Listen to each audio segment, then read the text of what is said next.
You get something my nose. Oliva. Oh, heads and tails, heads and tails, heads and tails. Heads and tails, heads and tails, heads and tails. Tonight, dears on mother knows. Heads and tails, heads and tails, heads and tails. Yes, no, that wasn't, was stop our music, I think, for a second, anything. Yes, Derek Griffiths is with me. Don't worry, that wasn't your recording, that's not what it sounds like when it comes to a radio speaker. That's what I was worried about, yeah. We have a gentleman called the Hey Little Hen Man, who calls in every now and then, just to sing Hey Little Hen. I don't know if you're aware of the song. No. And he called in the other day when we announced that you were coming on, to sing Heads and Tails. Of course, it should sound a bit more like this.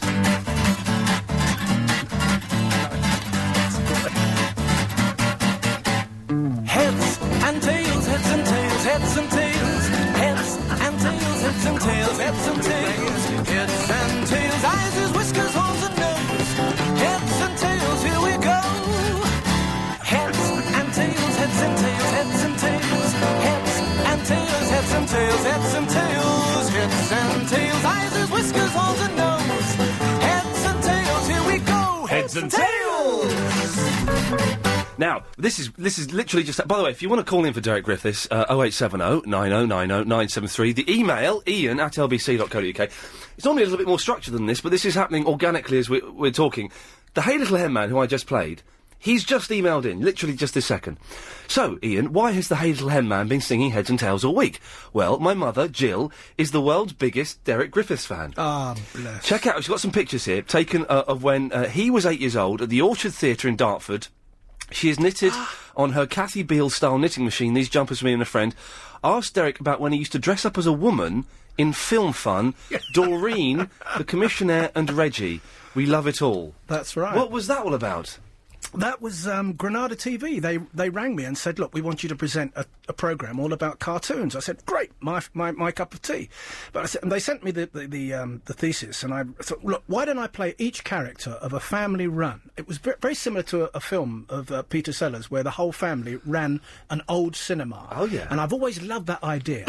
And so with colour separation overlay, I played all the parts. I played the manager. This, yeah. Played the manager, Doreen the usherette, Reg the projectionist, and the austere commissionaire. And yeah, it's absolutely true. I had to wax down my moustache every week, to go and do Doreen. I've just opened one of these. The reason I was laughing at the top of this story, not because I'm being rude. I've just seen the picture. Have a look at that. Good. Look at those jumpers. That's brilliant. My mum loves Derek Griffiths. Love is Derek Griffiths. That's a fantastic pick. Well, thank you for that. Well, there we go. That's all sorted. Yes, thank you. We will be playing... Alino has emailed in. We will be playing the bod theme later on. Now, listen, Derek. You've come... You're one of the most professional people we've had come in here, because you've come in here, you've set all the levels, you've made sure that Chris, who's my producer, who's an idiot, let's be honest... He's a good lad. He's a good lad, but, he's one step up from work experience. It's not really... You can't expect too much from him. He'll drop the fader on us. Well, hopefully this power cut won't kick in. That's been on the news. And please. We had the email going around. There's going to be a power cut. Mm-hmm. Everybody prepare for the power cut at 2:00. Close your workstations. But with a bit of luck, we'll keep going. Fingers crossed. They've got someone riding the bicycle in the basement, hopefully, to keep the engines going. Now, he's got everything sorted out. So we're going to play some songs in a little bit throughout the hour and stuff. He's only a young lad. No disrespect to you. He ain't got a clue who you are. Oh. He doesn't remember the classics, the play schools, the playaways. But he gave me a wonderful welcome. He knows. He's a gentleman. He's very good with that. Do you get sick? You must get people in the streets going, "Oh, it's Derek Griffiths! All right, mate!" Well, no, but, if you think... the bod CD has just been reintroduced, and it said it's the 30th year anniversary. I can't believe it's gone that quickly. Wow, blimey. So... When you think 30 years ago for something like that, can you imagine that 30 years has passed and people still come up and say, "I love bod," or "I loved what you did on Play School," or "Play Away"? It's an amazing thing that somebody sort of still remembers. I've interviewed Peter Talk from the Monkees, I had on the phone, and he was kind of a little bit sick that people were still talking about stuff he was doing 35 years ago. Do you never think, I wish I could get away from that a little bit? No. I never have. I did at the time because you couldn't go anywhere. You couldn't go into a toy shop at Christmas and go and buy toys. I mean, the place you'd be besieged. And it took. I remember somebody saying, Cynthia Philgate, who ran Play School, said, "Of course, when I said that I was going to leave, she said it'll take 10 years for you to," and it didn't. It took 25 for people to sort of forget, and people don't really forget. Yeah. Why did you leave Play School? Well, what happened was, as it happens to children's television. I mean, children's television has kind of dissipated to what it was when I was doing it. The budgets got worse. Everything sort of narrowed down. The pressure came on, and it wasn't as fun anymore. It wasn't. I couldn't give an entertainment to the child as I would from the stage, and that's how I used to work it. And so when that sort of started to happen, I thought it's time to go back to the theatre, which is what I did. Can we play the bod theme? Is that all right? Please do. This is for Jonathan. Jonathan. Hello, Derek. Hello, Jonathan. How nice to talk to you. Hello, Jonathan. Nice that you've rung. Thanks. Oh, not at all, because I used to love Play School, and of course I'm much more for Playaway these days, but it's a lovely programme that plays. It brings out such... Of course, Ian won't remember it. He's a boy. No, listen, I'm 33, Jonathan. I remember... That's a boy. You're a boy. Listen, Jonathan, I'm going to play the bod theme, see if this brings back any memories. All right. All right, fella, here we go. Hang on a second. Yeah. Oh, yeah. Oh, yes. I want to play your way.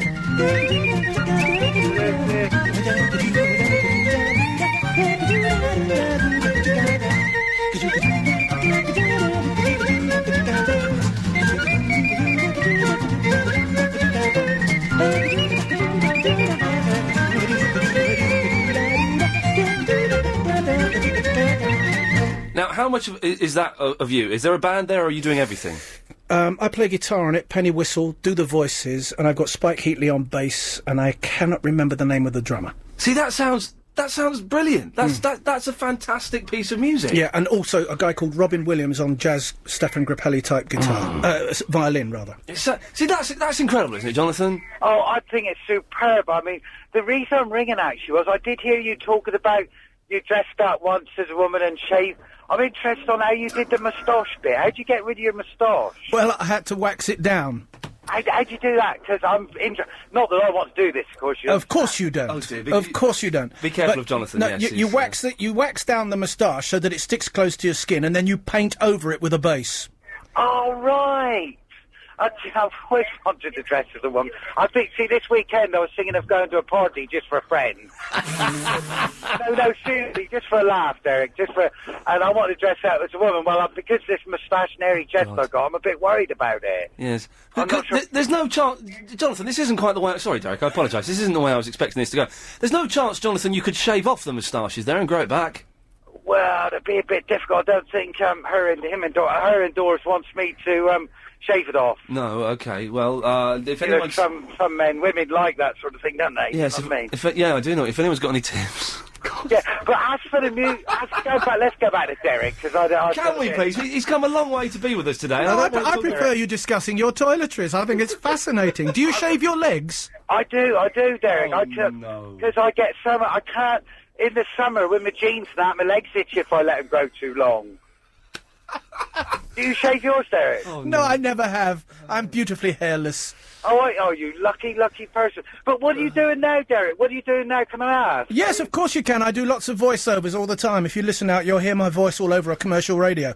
Isn't that funny? Do you know you've got a very recognisable voice, a bit like Ian Lee, hasn't he? You know? All right, not as recognisable as yours, you kerno. Oh, no, you wouldn't know I come from Cornwall, would you, Derek? No, not at all.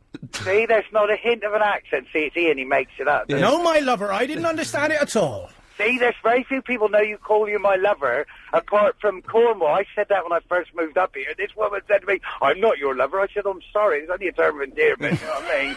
Jonathan, listen, thank you for that. Yeah, lovely talking to you, Derek. You take care, Derek. All the best. Thank you for ringing in. Yeah, not at all. The best, Jim. Take care, my lover. Bye-bye. There we go. He's a nice fella. I can only apologise. Oh, hello, Anthony. You're there, are you? Yeah. Excellent stuff. Now, Anthony, remind me how old you are. I'm 19. You're 19. So, are you aware of who Derek Griffiths is? To tell the truth, no. You can be honest. That does not offend you. No, not at all. Sorry, Derek. How are you, mate? All right, pal.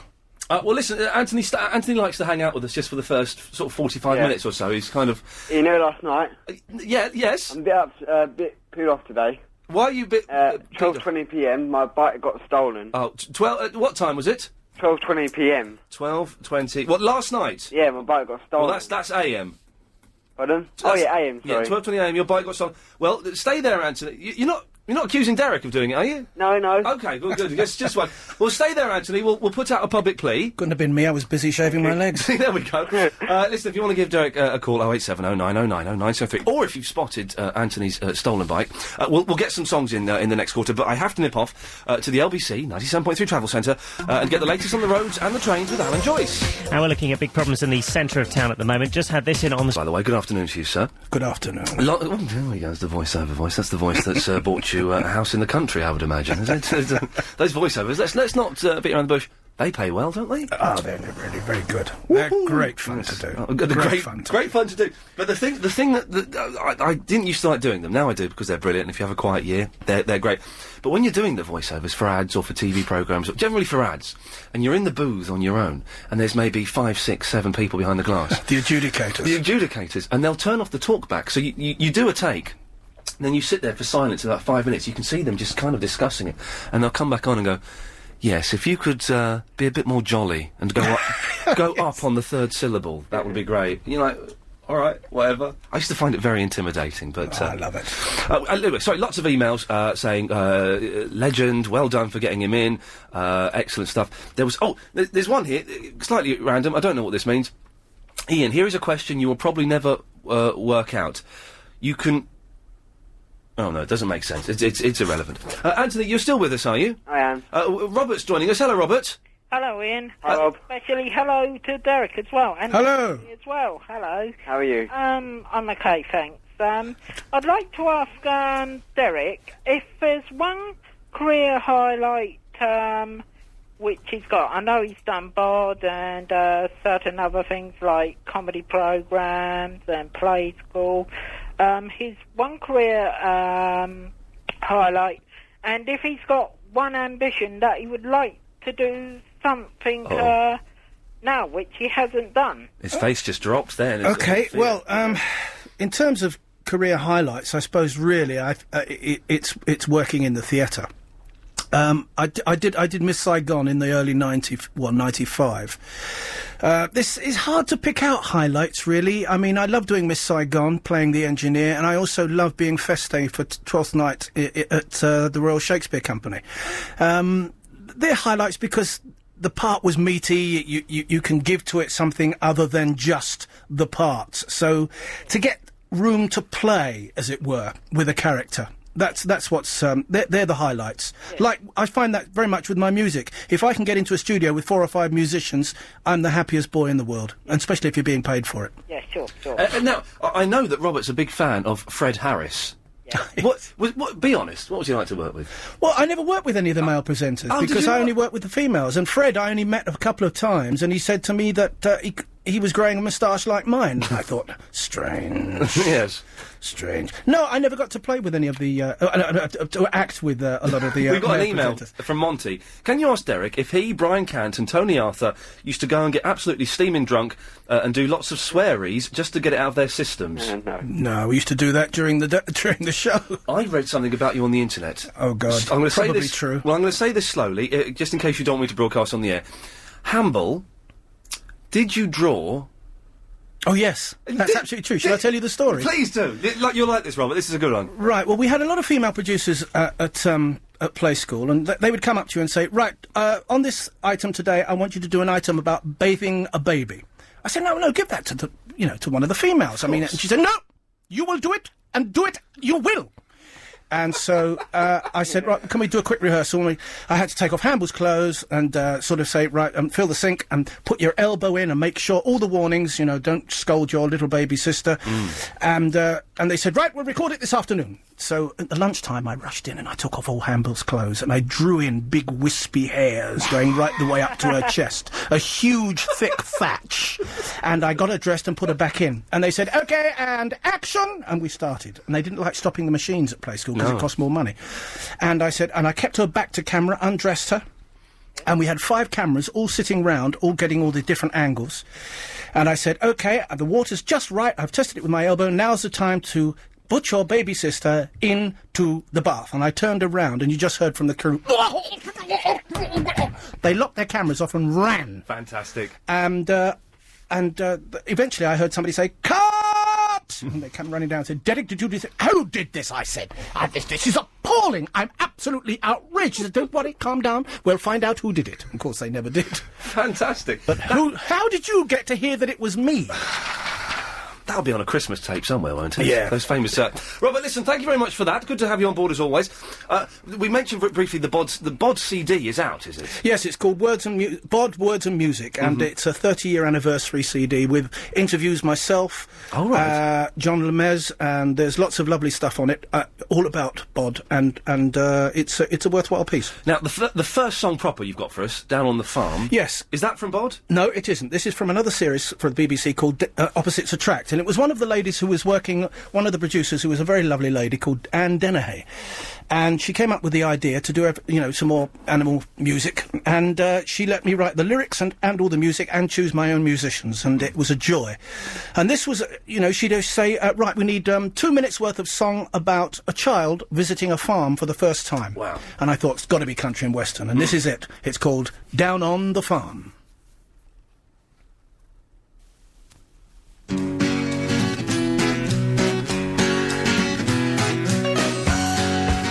That sneaky little bit at the end with the guitar. Oh, you like that, do you? Yeah. That was reminiscent cool. of the Birds and Mike Nesmith. That was good, man. Like that. That's all right, wasn't it, Anthony? That was cool, actually. Well done, Derek. Thank you. So, but is any of your other stuff is that on a CD anyway? If we wanted to, No, that isn't, because that's off a television series, and it's just that was me and a guy called Phil Phillips, who was my MD, who's a smashing bloke. I'd like to thank him very much for all his help. Can we download it anywhere? Can you download it? Good question, Anthony.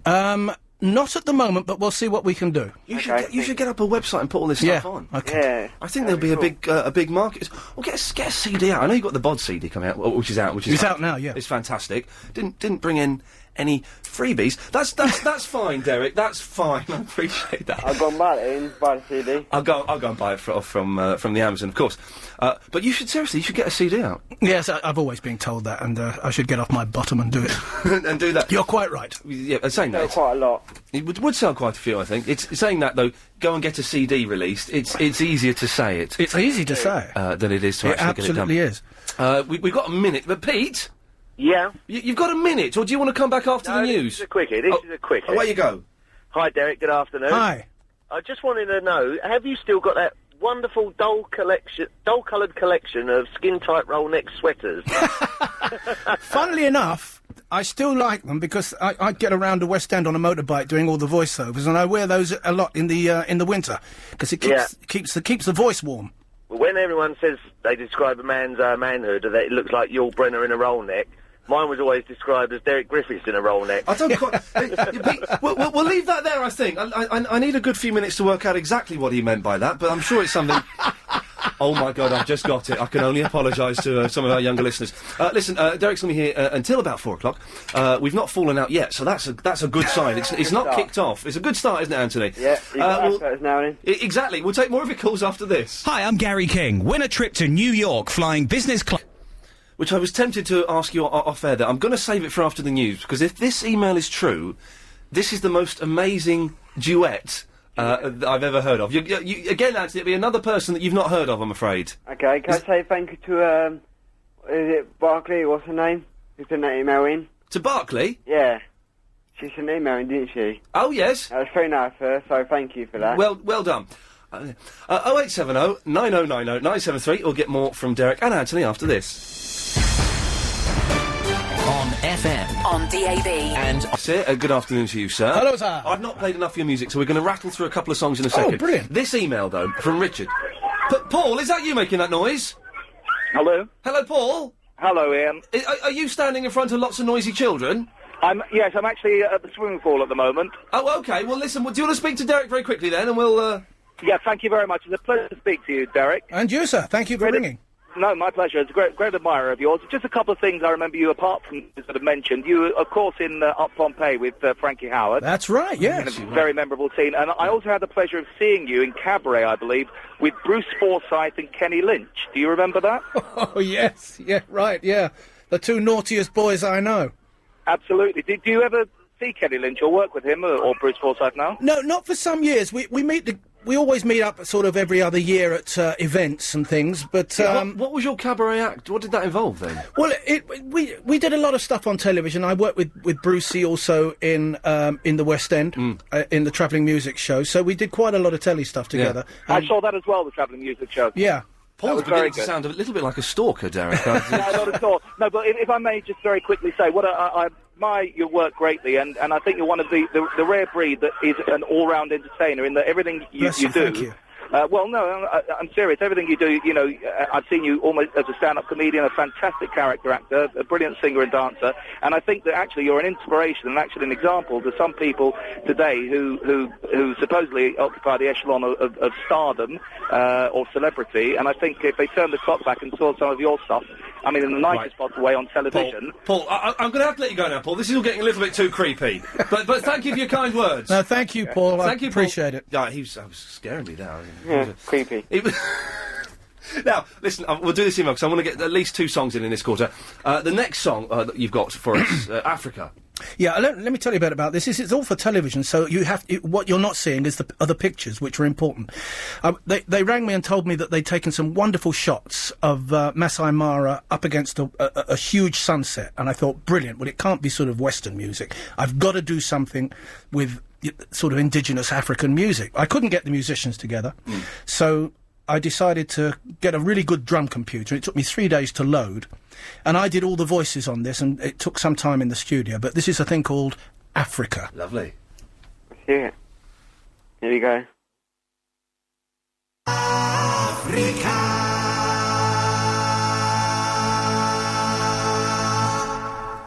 Are we clear? Can we talk? That was amazing. Thank you. That was excellent. That was genuinely... You're all the voices on that. Yeah. That's as complex as any Brian Wilson production. Seriously, man, that's fantastic. I want a copy of that if no one else does. Well, definitely. you're very welcome. Seriously. Very welcome. Oh, I feel, that was, all the drums were done on a computer. Yeah. Wicked. Dave, did you enjoy that? Yes, it was actually fantastic. Lovely. It was absolutely fantastic. He was doing all the drums and everything, and all singing. That was actually fantastic. Bless you. Thank you very much. Dave in the Pinot. I've got Dave, give me a second. Dave is a little bit of trouble. If he gives us any abuse, I'll cut him off. It's nothing like that. Are you going to be rude to Mr. Griffiths? I'm not saying nothing like that, but I was basically asking about muffin and all that. When I was a kid, that's the kind of thing I watched. And then my kids were at play school and all that, so I just want to watch you for the current crop of presenters are basically going up Greasy Pole and not basically doing anything with Dave, deep breath, calm down. We can't understand you, Dave. Sorry, no, it's just what I was saying was, because basically when I was a kid growing up, because all these I used to watch Muffin and Moo, all that sort of thing, and then when my kids would watch these play school and all sorts of things, you and Brian Kent, all that, Fred Benjamin, and then basically I just wondered what you thought of the current, the current crop of presenters of people like, Ant Deck, Dick and Dom and these kind of people who don't really show any interest in basically a philosophy of what kind of kids' programmes are, and are basically only trying to get on the Greasy Pole to get on television, to host up the Pulse, whatever it is, you know what I mean? Is that English? Derek, your response? Well, I'm grateful to you ringing in. Thank you. This is overwhelming, the amount of people that sort of actually want to bother to ringing up to say hi. You haven't actually answered my question, which is basically about Ant and Dick and Dom, these kind of people who basically got no interest in the kids' programs in general, just basically trying to get Gracie Pole to be. I think difficult for me because I haven't. Sadly, I've never watched them. Which one?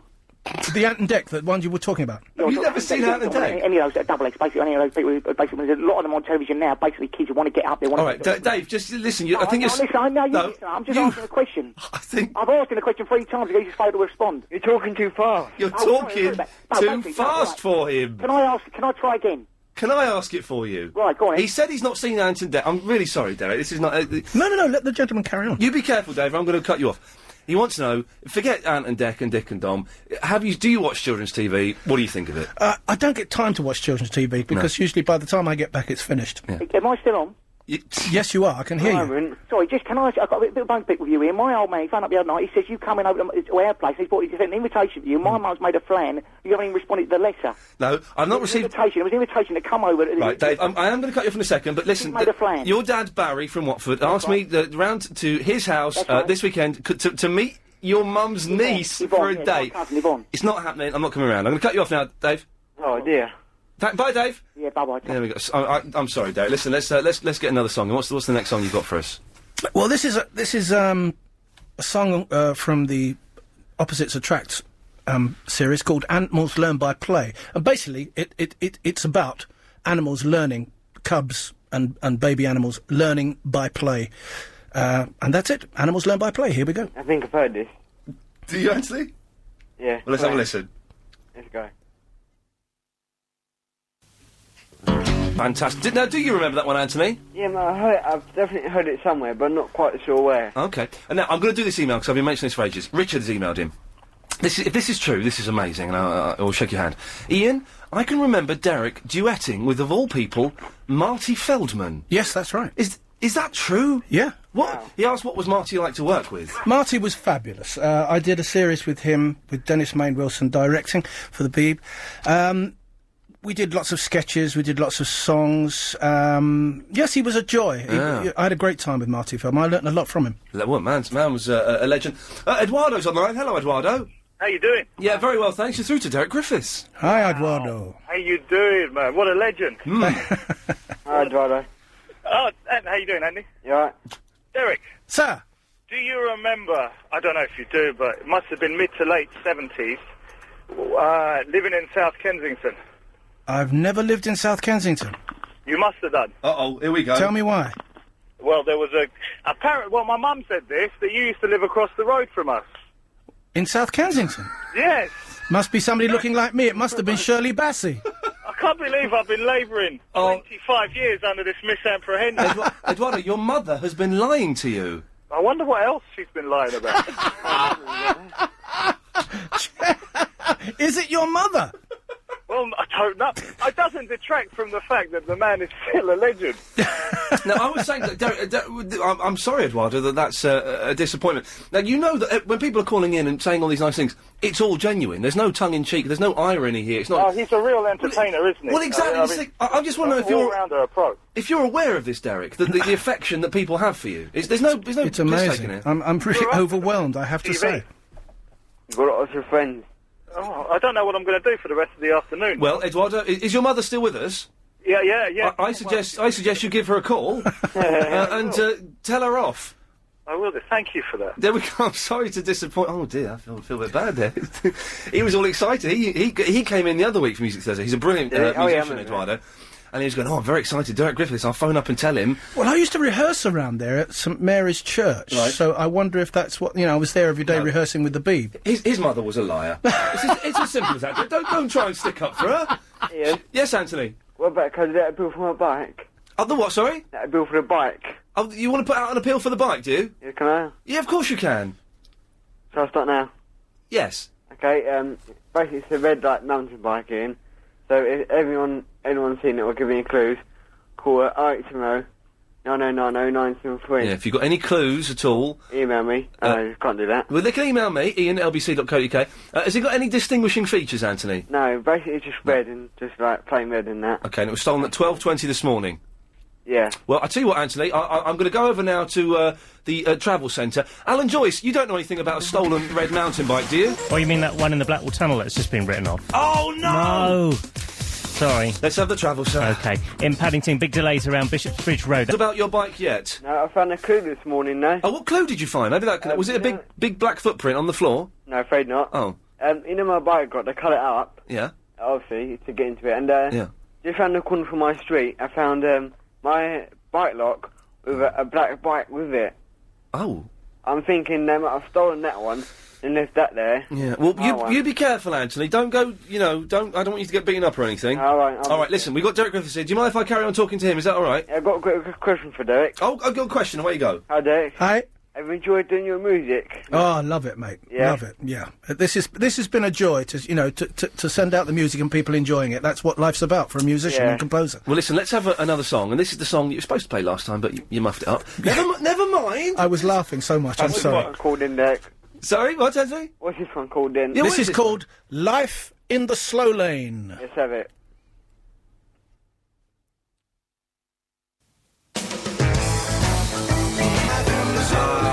Now, you're rustling paper. That sounds dangerous. Yes, I'm putting on my promoter's hat here. It's not a hat. I've only just bought it just today. It fits me quite well. I am suggesting to you, Derek, that you take these songs, put them into a show, and go out and do a live show. You're right. I would love to do that. Seriously, do it. I say whatever help I can be. Well, I can't be any help at all. But you should. I think it'll be fantastic. I'll make some. I'll make some inquiries. Okay. Well, I think you should.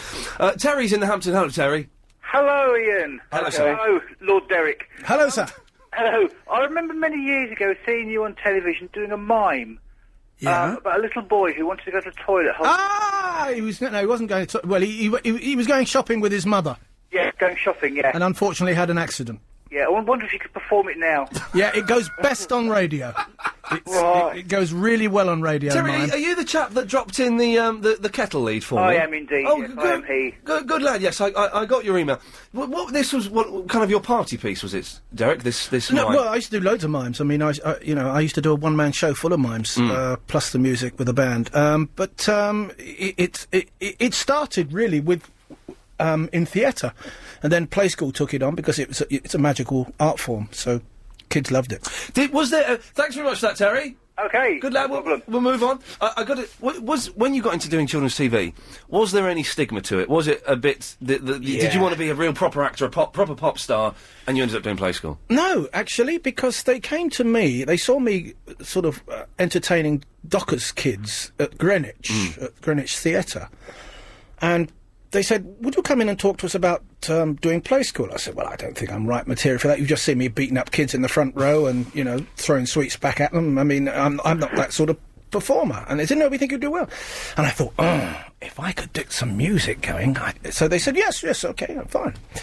And they said, here's your first song when I got there, and it was Dig, Dig, Dig, there's a man with a spade and he's digging a hole in the road. I said, I can't sing that, love. And they said, can I play about with it? They said, all right. I said to Jonathan Cohen, who was on the piano, I said... Oh, Jonathan Cohen, of course. I said, give me a beat, 12 bar in B flat. So we started, changed it around. Dig, dig, dig, there's a man with a spade and he's digging a hole in the road. And it went out. Cool. And they said, let's have more of that. They, Auntie B hated it at first, but then it got reaction. Hey, listen, we're gonna go another break, and it's all very complicated. We've got time for one more song before we do another break. Okay, this is a very quick one. This is a lovely piece. A cameraman said to me, he came up to me one day and said, I've got some lovely pictures that I've taken of my garden at night. And he said, one is a moth fluttering by a street light, and then it goes onto my bedroom window. And I said, great. Let's have that. And he's got other bits and pieces of animals during the night that he's taken in his garden. And we laced it all together, and I wrote the song, and it's called Through the Night. I didn't even get to mention the young ones or anything like that. Listen, we've got time for one more song. Okay. What have you got for us? Right. This is, the Beeb asked me to write an anthem about keeping the forests alive, which is, talking about the rainforest and getting kids interested in the fact that as the rainforest disappeared, so would the home for the orangutan. And so this is the song now, Keep the Forests Alive. And I got a small junior school choir to come into the recording studio to help out with it, to give it a bit more of a emotive effect. And it's Keep the Forests Alive.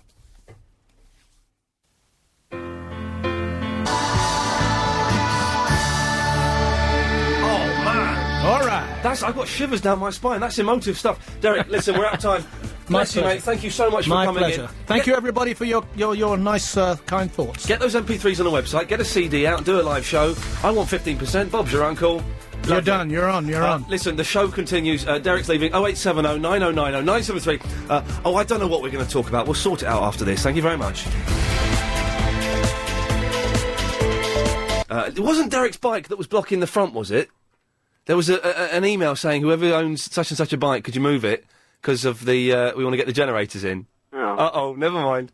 It was really good, wasn't it? It was a nice play. Oh, Anthony, you still with us? I know, shall I go? Yeah, I suppose you probably should, to be honest. Yeah, okay. Listen, if we hear anything about your bike, I shall, we will do something. Is it possible if I can give it email to listeners so they can email me at all? Well, give out, if they can contact me at my email, probably best not to give out yours, 'cause you'll just get lots of perverts emailing you. I'll give you, can't query it tonight, I'm on the market, but I'll give you a call Sunday or something. Good lad, but yes, See you, Triple mate. M. Oh, don't forget, on Sundays, Triple M, no presenter. No presenter. Nobody's presenting it for the first time ever, and it's so exciting. I've been asked to do an interview on an Australian radio show the next morning at 8:45. What radio station? Is it on 666 or something? I don't know. Actually, hang on, I've got an email here. Hang on, let me look at the email. Hang on, this is from oh, I don't know. Oh no, hang on. Oh, it's Joel Reinberger. Yeah. It's Joel Reinberger. But I don't know what station he's from. Someone could look that up on the internet. Alright, when you going to be on TV again? Oh, mate, well, Saturday night on the E channel, not proper telly, but still, you know, pays quite well. No, not E4. E Entertainment, channel 155 on the Sky. 155, okay. But real telly, I don't know, Anthony. It broke my heart to hear they're doing a new breakfast show. What are you going to talk about now, then? Will, stay listening and you'll find out. Okay. Good lad, speak to you later. Yeah, bye. Bye-bye. There we go. What are we going to talk about now? I don't know. Edwina, any clues? Hi, Ian. Hello, Edwina. Actually, talking about Triple M, it sounds like you're not going to get much sleep. It's, well, can I say, on the Sunday night show, Yeah. there is no presenter. For the first time ever in radio history. Yeah. It's a phone-in talk show without any presenter. The bosses here are absolutely terrified that it's all going to go wrong, that we're going to get sued, that something...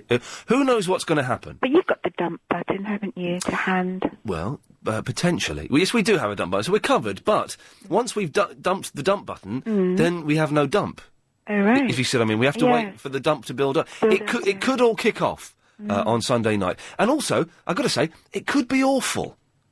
Well, let's be optimistic. Okay, let's be optimistic. Yeah. It might be all right. It could be great. It's worth trying these things. Well, I think it's quite an initiative from you to do this, because I've never heard it tried anywhere else. Well, no, it's an original idea. Yeah. But it does mean that at 8:45 the next morning, I have to do an interview with an Australian radio station. And then come in the afternoon. Yeah, and I've got the window man from John Lewis coming around to measure up for some more curtains. You're going to be like a zombie. I'm going to be like... I've been like a zombie all this week, to be honest. I'm not Really? done. Well, you've been holding out very well. Well, I feel pretty good today. I think that the caffeine, giving up the caffeine is worth... Oh, I've got my new blackout blind from Velux, which I'm going to affix this evening, hopefully. Ooh. So I might be able to get a full night's sleep in my bedroom. Good, good, good. Good, good, good. Do you know, I really enjoyed that. I have to admit, I did not... Oh, I'll do it again. Good, good, good. Oh, you mean Derek Griffiths? Derek Griffiths. Oh, sorry. I have to admit, I didn't know who he was, because I was at a convent boarding school, and we weren't allowed... Can I just play... Can we have the Burley down a bit? Because I'm going to play this in the background while we're talking. Okay, so you don't remember this? No. Oh, man. And we weren't allowed to watch television. Really? No, or read newspapers or anything like that. Everything had to be passed. And it was lovely listening to him. But could I ask you, you know the song you played, Africa? Yes. Was that all him? Well, apparently, I couldn't believe it, but all of the vocals on that were him, and the drums... Oh, there we go. Thank you. All of the drums he'd it was all him. All of the singing and everything. It was amazing, wasn't it? Well, to me it was, because I'm from Durban, South Africa, and I could have sworn to you those were Swahili singers. It sounded so authentic, and it sent shivers up my spine. Yeah. I loved it, and I was going to ask, is that possible to purchase anywhere? Well, this is what I'm trying to persuade him. I've tried to... He kind of was quite surprised to be asked to come in, because he didn't think anyone would be interested in his music. And you can't get that anywhere, but I am persuading him, and we're going to send him a CD of the show today. I'm going to write him a little letter, Chris, before we send it off, and try and persuade him to put them up as MP3s on his website. Oh, that would be fantastic. Because I think that would be cracking stuff. But, you know, his style of singing, you would not know that was the same person. He is so entertaining and so versatile. Edwin, moving on from the slight tangent, can I ask you a slightly personal question? Well... let me ask it, and then you can slap my face afterwards. You know bra straps? Yes. Can you change them without affecting the brassiere? I'll tell you why. I'll tell you why, before you have to give any personal details. Downstairs in the canteen, they quite often rent out a corner of the canteen to any old rubbish business that wants to come and rent it out, and they try and sell their wares. I don't think anything has ever been sold. But today, they had an excellent company in there who were selling glittery, sparkly bra straps. Right. That you take off your bra strap and you put this bra strap on instead. Well, the changeable bra straps is nothing new. Oh, it is not possible. a new concept in itself. Okay, I'd never heard of it before, and I'm a gentleman that's experienced, But sparkly ones seem to be a new concept. Betty, do you change your bra straps? I don't, personally. I change my bras.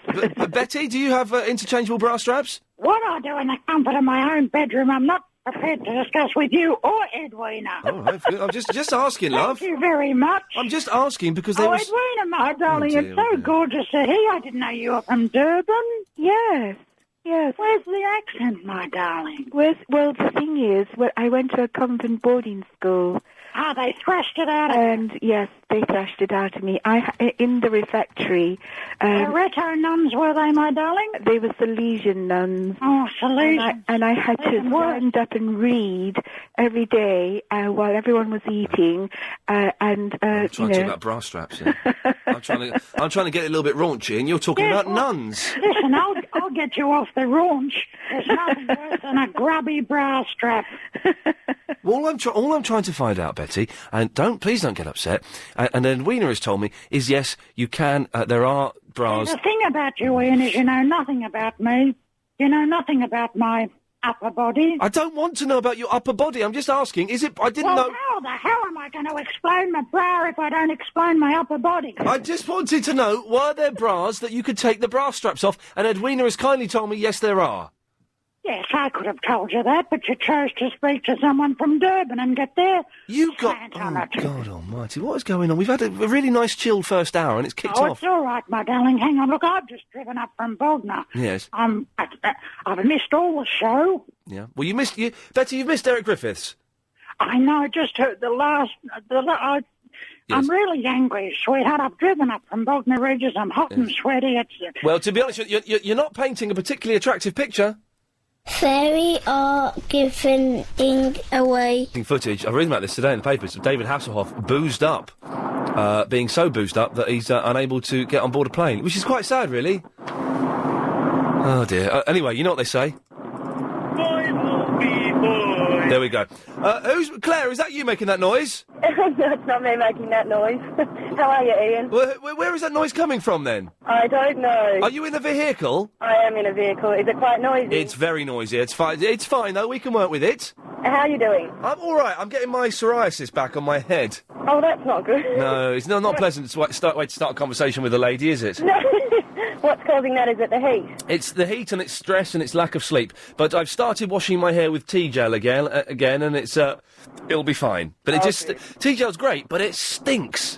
What does it? I've never smelt it before. Oh, it's horrible. I can't comment on that. No, okay, never mind. What can I do for you, Claire? I just heard you before. I just started listening to your show because I've just started a job where I'm out and about on the road. Okay. And I've been really enjoying it, and I just heard you saying before that you've got to get up tomorrow morning because you're getting an interview with an Australian radio. Not tomorrow, it's Monday morning. Monday. Yeah. I just wanted to know who it was with, because I'm obviously you can tell from my accent. Oh, you're an Australian. I'm from down under, and Okay. I was just interested to know. It's some guy called Joel Reinberger.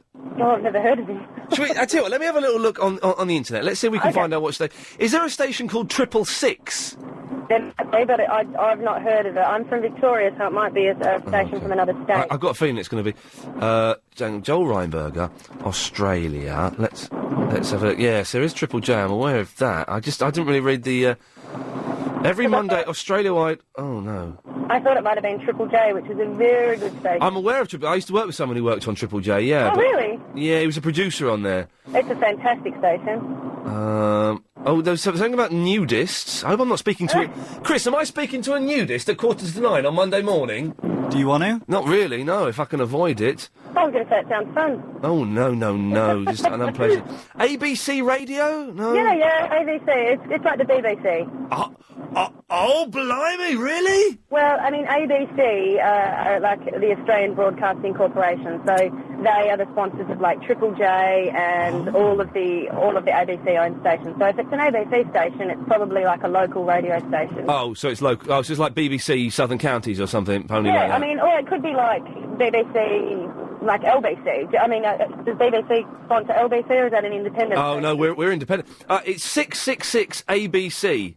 Okay, cool. So that's like BBC Kent or something. Yeah, probably something like that. So, I mean, you'll be reaching quite a few years, so that's pretty cool. But not that many years, 'cause it's still only Australia, isn't it? Well, Australia's quite big, Ian. It is, it's not that. Do you know what? I turned down a job in Australia because I'm terrified of the flight there. Of the what there? The flight, the 24 hours in an aeroplane. It's not a nice flight. We're actually heading home soon. We've been over here for a couple of years, my boyfriend and I, and our visas are up. And we're about to take that flight, so I'm not looking forward to it. And everyone says, oh, but you can have a stopover in Singapore. I don't care. It's still... Anything more than 8 hours I get uncomfortable with. Yep, and if you have to fly in cattle class, it's no good. I think the longest flight I did was 15 hours, and, oh, Jesus, I just wanted to kill myself. It was awful. It's terrible, isn't it? And then you're out of whack for days on end. So, Claire, when are you going back to Australia, then? Well, we're leaving at the end of August, Oh, no. but we're actually going to stop for 2 months in South America and do some travel on the way home. The thing is, that's worrying, because you've only just found us. What do you mean? Oh, the station. The station. I know. I'm quite upset because I've not been a driver in London at all, but I've just taken on a new job, so it means that I'm driving around and I've discovered you and it's fantastic, and now I have to go. Well, obviously, podcasts and all that nonsense, but what that means is I need to find an Australian woman to replace you. Okay. You don't know any Aussies that you could refer to the station? Basically, we need to keep our figures up. Not saying I'm desperate for listeners, but I ain't got many. So ideally, an Australian woman to replace you would be quite good. Anyone? Well, I've spread the word, but everyone that's over here with us is on their way home. Oh, but hang on, Betty, you're not back, are you? I am, my darling. She's not from Victoria, is she? I am from Victoria. Where are you from, sweetheart? From Geelong. Oh, my God, I'm a Ballarat girl. Oh, you're really? Oh, there you go.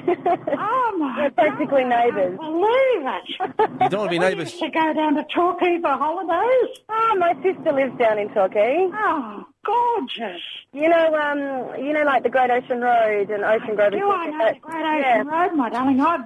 I've driven the Great Ocean Road at all times of the day and night, I don't mind telling you. Well, that's sort of where we're from, down near Ocean Grove, just out of Beautiful. It's lovely. This is the problem. You have one Australian, 5 minutes later you got another dozen, all wanting to kip on your floor. I'm over here paying my taxes. Yes. Oh, very good. I'll tell you what, it's nice, the weather over here at the moment. It's quite cold back home.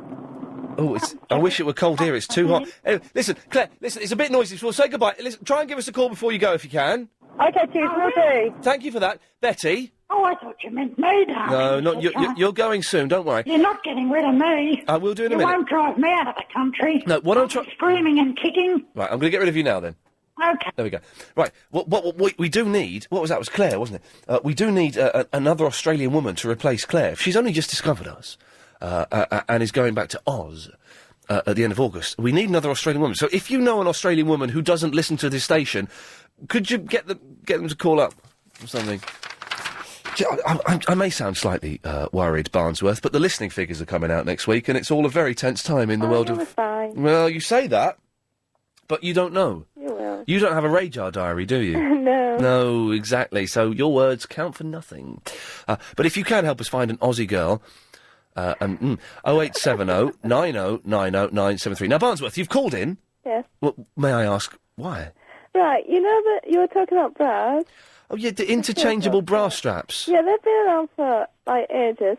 But how do they work, then? Well, you buy bras that you can change them on. Like, you'll get, like, a normal strap and a clear strap. Right. It's like, you know, if you've got a little top on. Oh, those clear straps are rubbish. Yeah. They look that's what tarty. I thought. Like, if you consider bra straps, you change them. So Can I just say to any woman out there listening, you know when you're wearing see-through bra straps, we can see them! We can see them on you! It doesn't become invisible, it's a big, thick strip of dirty plastic. Yeah, But you can get them with patterns on as well, which is the word. But so those see-through ones you can take off and you can put on spangly ones if you want. If you want. Well, in that case, the ones they were selling downstairs were very, very beautiful. So that's all right. Hey, Bosworth, have you? You probably haven't got it up there. Have you heard of this Street Wars thing? No. Well, apparently it was on the news yesterday, but I don't, I don't really listen. But someone sent me an email about this Street Wars thing, and it's this game where you sign up on the internet. Oh. I've not finished it yet. And you send in your details. You send in your name, address, your phone number, your email, and a picture of you. And then what happens is that that gets sent to someone else, and you receive someone else's details. And there are hundreds of people playing this game, and they have to go out and take a hit out on you. What? With a water pistol, not a real gun. Oh, I think I've heard about this. Yeah. And so basically you can do anything you want to surprise this person and shoot them with a water pistol. And if for example, I shot you with a water pistol, you'd be out of the game, and then you pass me the details of the person you were supposed to take out. It sounds fun, doesn't it? It sounds fun, just walking down the street from the shop and you get... It sounds I did watch a film about it on the internet earlier on this afternoon, and there was this woman who had snuck into this guy's house and had shot him with a water pistol. And I think it sounds... if anyone's playing it, this is a long shot, because I don't think many people are, but if anyone is playing it, could you give me a call and just let me know if it's the greatest thing in the world? Sure, it sounds all right, doesn't it, Barnsworth? Fun, actually, yeah. Listen... Strange people. Barnsworth, I have to make a move. Okay. It's good to talk to you. You too. Lots of love, bye-bye. 0870 9090 973. It's Street Wars, I think. I think it sounds all right, to be honest. If you've just missed that bit of Iain Lee, you can download the whole show and listen to it whenever and... yeah, I was surprised about all that David Hasselhoff stuff. It's, who knows what's going on, but all slightly suspicious. Philip! Afternoon, Iain. Hello, sir. You mentioned Triple J on this station you're doing the interview for. Yes, it's not on Triple J. It's not Triple J? No. Oh, if you look up on the internet for internet radio stations in Australia, I think there's a strong possibility. Is it a talk or a music station, do you know? I don't know, it's 666 ABC. Yeah, okay, so ABC, there's a strong possibility that you can get it on the internet. Oh, right. So that means that all the listeners who have got computers or anything would possibly be able to listen along with you. Well, I'm doing this, I think, at 8:45 Monday morning, our time. London time we're talking about, isn't it? Yes. Philip, sorry, stay there. We'll talk to you more after this. Got to go to the news. Okay. More from Philip and you after this. Typing an email to Denise. Get this, Philip. Listen to this. What's that? Iain, you have the same people on every single day. Anthony, Philip, Barnsworth. Been on for about 3 or 4 days. You've not been for a while, have you? No. Are they already booked in advance, or are they really your friends who tell to ring daily? I suppose that Mona Narinda will be on soon. Oh, well, Denise, I've written back to Denise saying, yes, everyone gets... they're all my friends, it's all scripted and rehearsed. Yeah. And everyone gets paid £22.50 per call, so... Oh, yeah, I mean, yes. Yes. Oh, here we go. What's this, Sylvia? Iain, you need to raise the temperature on this show a little bit. It's kind of lukewarm most days. Oh, dear. You could get ideas from American radio shows. Try Howard Stern. Oh, no. Starr and Buck Wilde and Wendy Williams experience. Who's Wendy Williams? I think I remember a girl called Wendy Williams who was an actress, wasn't she? I don't know. She used to make horror films. They keep it popping. Seriously, you are funny, but you need to raise the bar a little notch. Mm. Oh dear. Well, what can we? Well, no, that's interesting. What can I do to raise the bar, Philip? I don't know. I think the show's all right as it is. I think that she's It's all right, but having a moan. But if we can make it a little better. Yeah, I'll think about it, and well, let us know. Have any ideas? This ABC business, yes, Iain. 666 ABC. Yeah, I'm sure that there is a station that broadcasts all. I mean, ABC is the main broadcaster, as you know. Yes.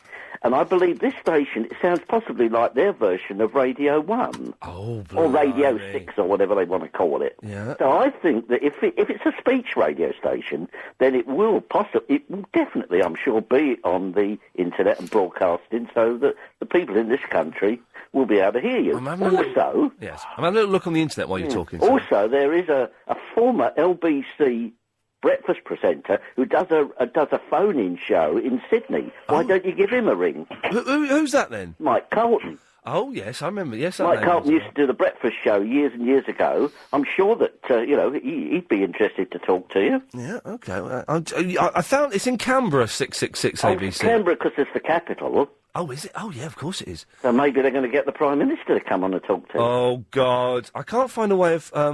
Canberra's a truly amazing city. Is it? Yeah. Do you know Australia doesn't appeal to me? Oh, in the yeah, slightest? come on, Ian. You're talking about you don't like flying. Yeah. I mean... Or the thought of Australia. Well, Australia's great. I mean, to get there... Philip's getting well upset here. Hang on, what's going on? You can do it in 18 hours. All right. Still 13 to Singapore.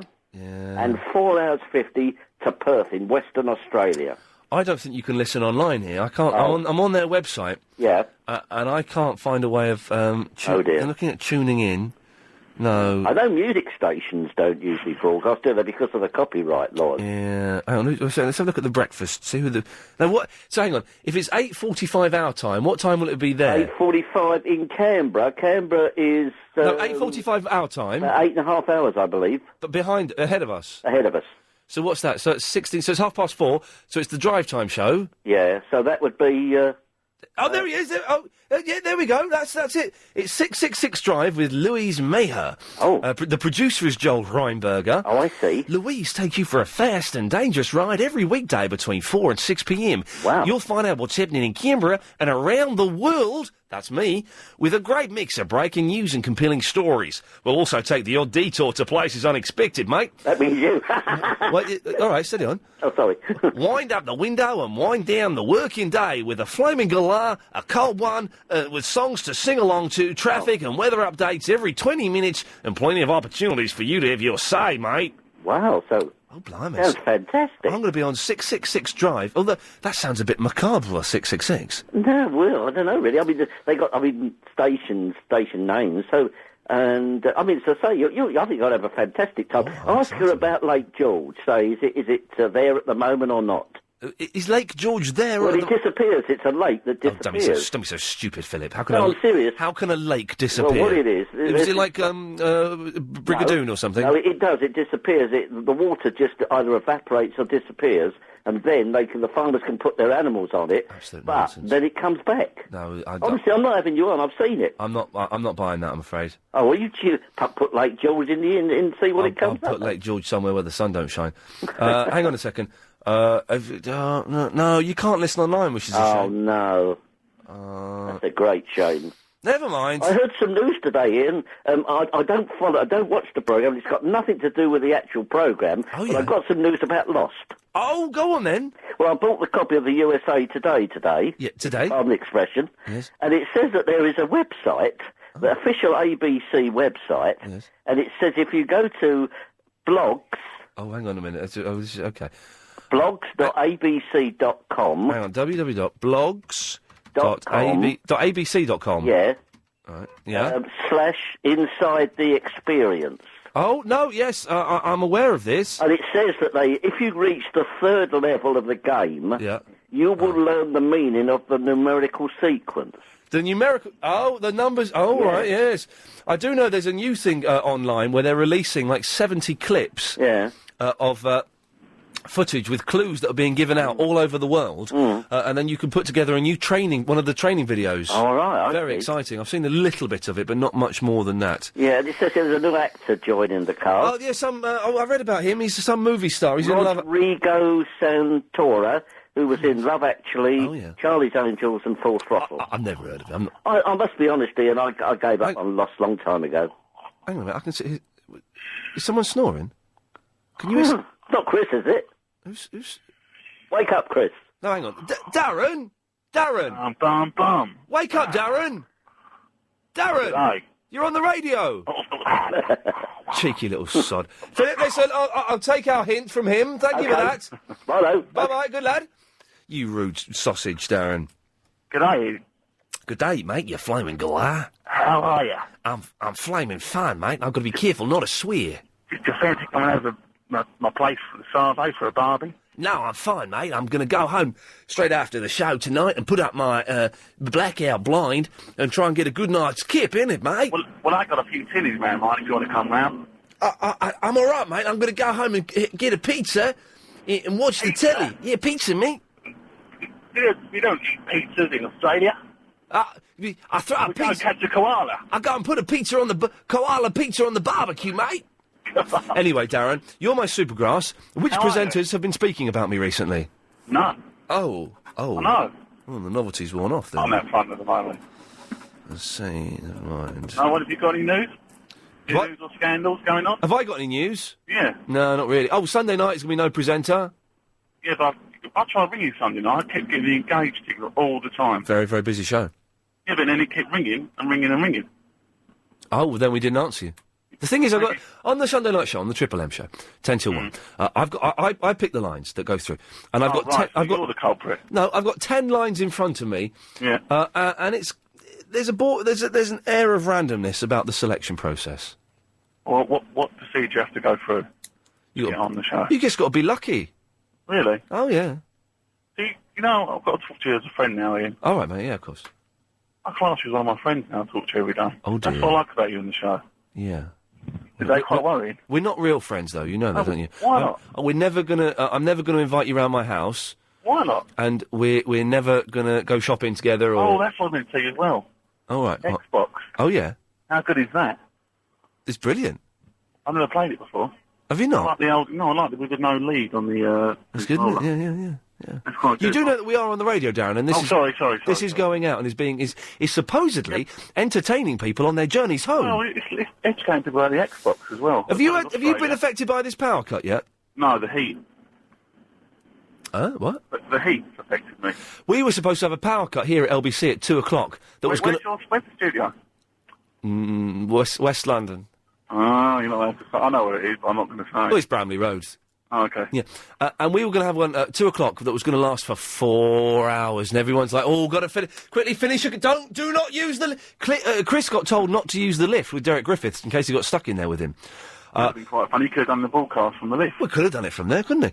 But then the power cut didn't happen, so it's a bit of an anticlimax. Did you go to? You know when you have? Do you go to breakfast here? I mean, what time do you get in the mornings? Wait, sorry. To do your show, do you have to get in early? Or? I'll get in about 1:30. Oh, okay. Well, don't you ever eat in that nice cafe near Bramley Road there? No. Although today, me and Chris treated, because I came in early for something, so me and Chris treated ourselves, and we went for lunch in the Wetherspoons pub. I think it's a Wetherspoons, isn't it? Wetherspoons pub in the shopping centre in Shepherd's Bush. Shepherd's Bush? Yeah, oh yeah. Oh, God. Yeah, it was classy. Chris had a beer and everything, yeah. What's classy about Shepherd's Bush? Oh, no, it was a classy joint. No, can't be. Yeah, no, Darren, it can be, my friend. 0870 9090 973. We were talking about something, weren't we? Lots of people. Well, apparently other presenters have been talking about me. Claire said, Ian, Marcus Churchill was talking in the wee small hours and saying how you trash the studio every day because you're rock and roll. Very true. And Vinesh says, Ian, today James was saying your mum told you that your middle name was Gaylord and you believed her. Is that true? Yes, it is true. Dilip's in the Chigwell. Hello, Dilip. Hello, good afternoon, Ian. How are you? I'm all right, yes. I need a wee, actually, but fine. Yeah, okay. What's this woman complaining about how you running your program? Your program is just amazing. We love it and we have a good laugh. Well, I've got Denise saying that all the callers are my friends and that it's the same callers every day and they're paid to call in. I've got... You've never sent me £22 yet? No. I'm a random caller. Speak to your agent. And Sylvia Genevieve is listening in America, which is quite cool. That's good. And saying I need to raise the bar a notch. And she says it's okay to say naughty things, and please get all the old hags off the phone. They are so not fun to listen to. Well, the thing is, it's okay to say naughty things in America, but the rules for radio over here are slightly stricter. Well, this is London, Ian. You're doing a fantastic job. Thank you, Dilip. I was questioning myself for a while. Well, basically, if she doesn't like the program, she can go and listen to some American program. Go and listen to an American program, stick it up her bum! Exactly! Yes. What's the nonsense? Don't change. You're doing a brilliant job. You keep us entertained here. Oh, hang on. Here's another one, Dilip. Marcus has emailed in. Ian, the first hour was great, but you're boring me now. Oh, hang on a minute. Pull your finger out. Talk about Big Brother or something. Oh, I'm not going to do that, am I? No way! Go, you stick to what you're doing, and you're doing fantastic. There's Marcus Churchill last night. I couldn't sleep last night, so I was listening to him. He's good, Marcus, isn't he? He's fantastic. Yeah, good lad. They were talking all about, what's it called, people with problems, yeah? People with problems, yes, perverts. Oh, no, not that kind of... with mental illness people. Oh, dear. Oh, excuse me for making it, And, yes. and he was discussing, you know, a lot of people were phoning up, and he was helping people out. And some idiot complained that he said, well, you know, you're not a doctor, you're not a... Well, he's not, though, is he? No, well, he's not. And he says, this is for London, you know, self-help group, you know, we help and talk with each other. And But still, he isn't medically qualified. He should be careful.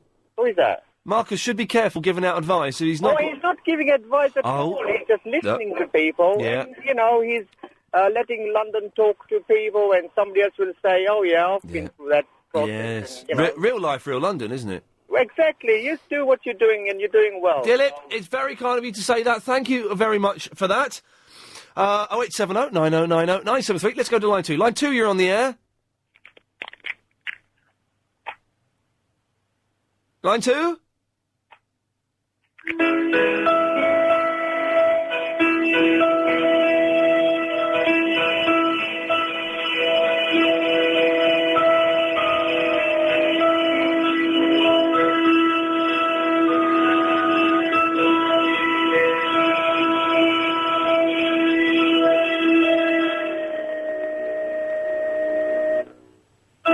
Every night in my dreams, I see you, I feel you.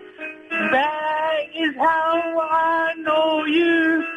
Go on.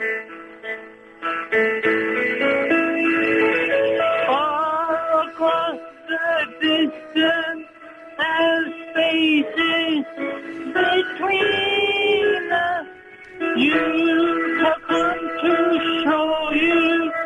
Go on. Live far, wherever you are. I believe that the heart does go on.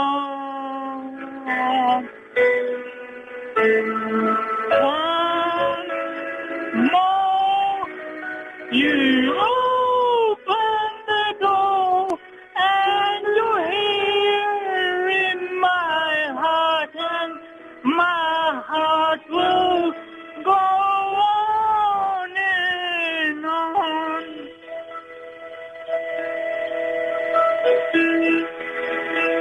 Love can touch us one time and last for a lifetime, and let's never let go till we're gone. Love was when I loved you, one true time I hold you. In my life may always go on. Live far, wherever you are. I believe that the heart does go on.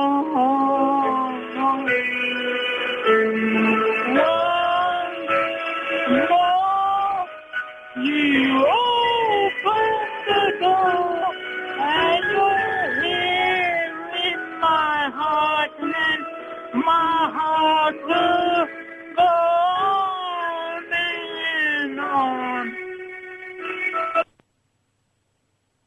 Chance. Nick's in the sick up. Hello, Nick. Hello, matey. The, Verinda, she's got a lovely voice, hasn't she? She's... I don't know who that was. If that was her, then yes. That was fantastic. No, that was Verinda. Oh, really? I had to leave the studio because I was laughing so much. Oh, mate, I cannot wait to podcast that and play that to my friends. That is, without doubt, the funniest thing I have ever heard in my life. I'll tell you, that has put a new meaning on the Titanic, hasn't it? I can't believe it. Will be boys. Yes. Oh, dear. That's... my wife has got the worst voice in the world, but nah, she has got the worst voice in the world now. Verinda. Unbelievable. That's really made my day, that is lovely. Anyway, Nick, what can I do for you? Bra straps, clear bra straps. I think I know why you have them. And Chris disagrees with me, I hasten to add. Yes. Okay. Yeah, well, Chris doesn't know anything about the woman.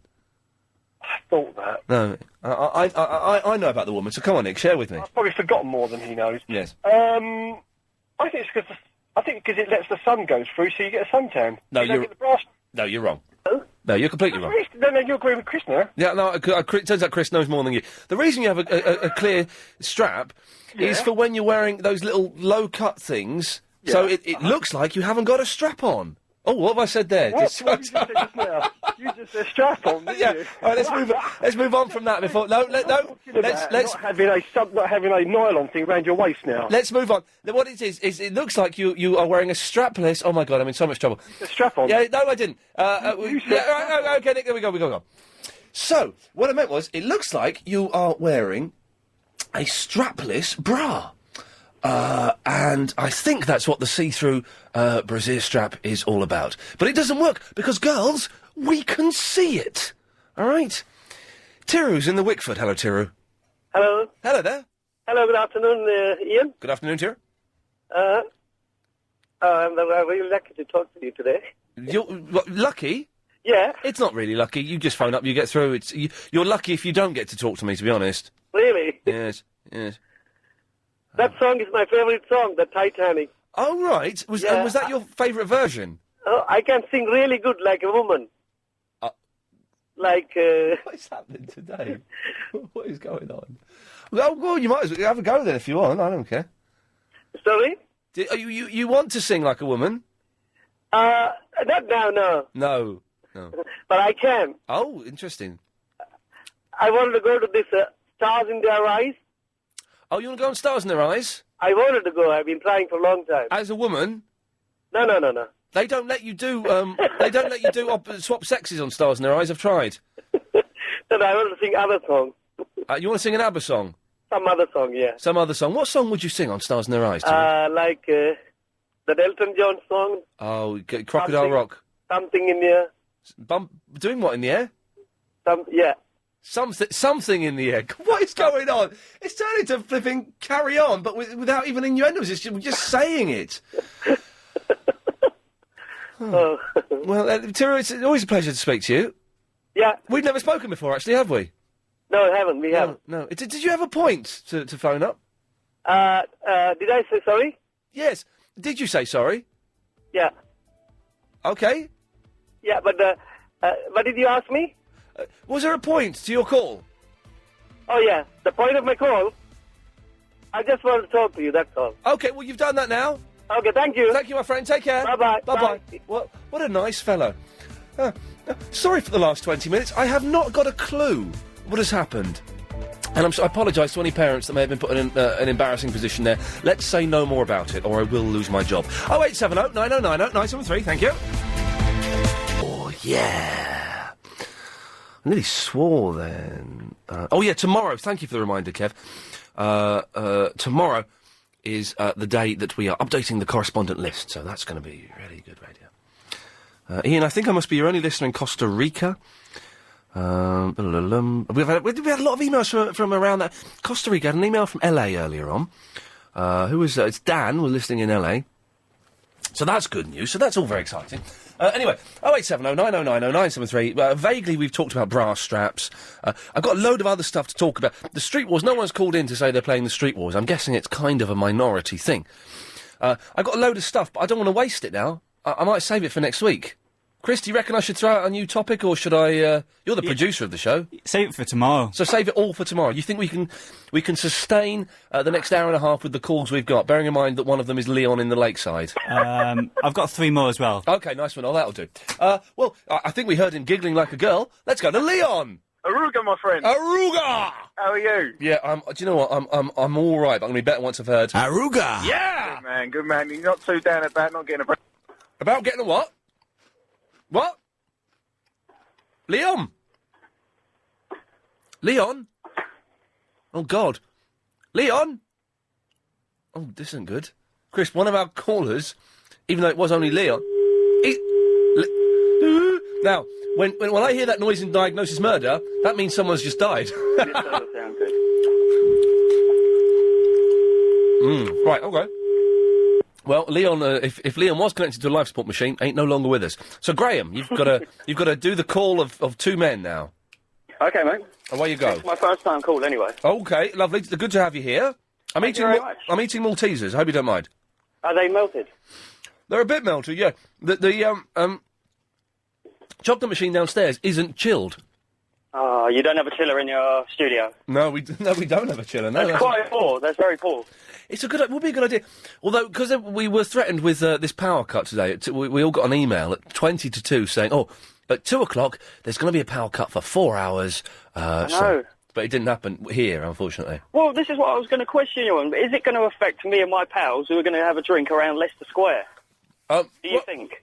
Well, if you've been listening to the news, like I sort of was, there's anarchy everywhere. Shops are but closing does it affect down. the bars? Yes. It does. Well, it would do, because of the chilled cabinets, Yeah. because of the air conditioning, and because of the dispensers work on electricity, Yeah. don't they? Of course. So you can have warm bottles of Sol. Well, where would you suggest to go? Because we was thinking about Stringfellas round that area. Stringfellows, of course, excellent. Soho. Excellent. Yeah. Where else around there? Well, Soho, there's the thing about Soho is A, it's going to be busy at this weather, but there's lots of nice bars and places to go to. Okay. Beyond that, I don't really go to Soho anymore, although I'm a member of the private drinking establishment Blacks. Okay. Oh, yeah, Private Drinkers Club. Oh, yeah. I'll take you there one night, Chris. It's good. No, I don't drink. That's that I joined when I was a boozer. And it was... No, I don't. I'm teetotal. But still, it's a nice place to take chicks. So that's good. Okay. Are there many chicks there? Yes, they are, but you have to be a member. It's only 200 quid a year.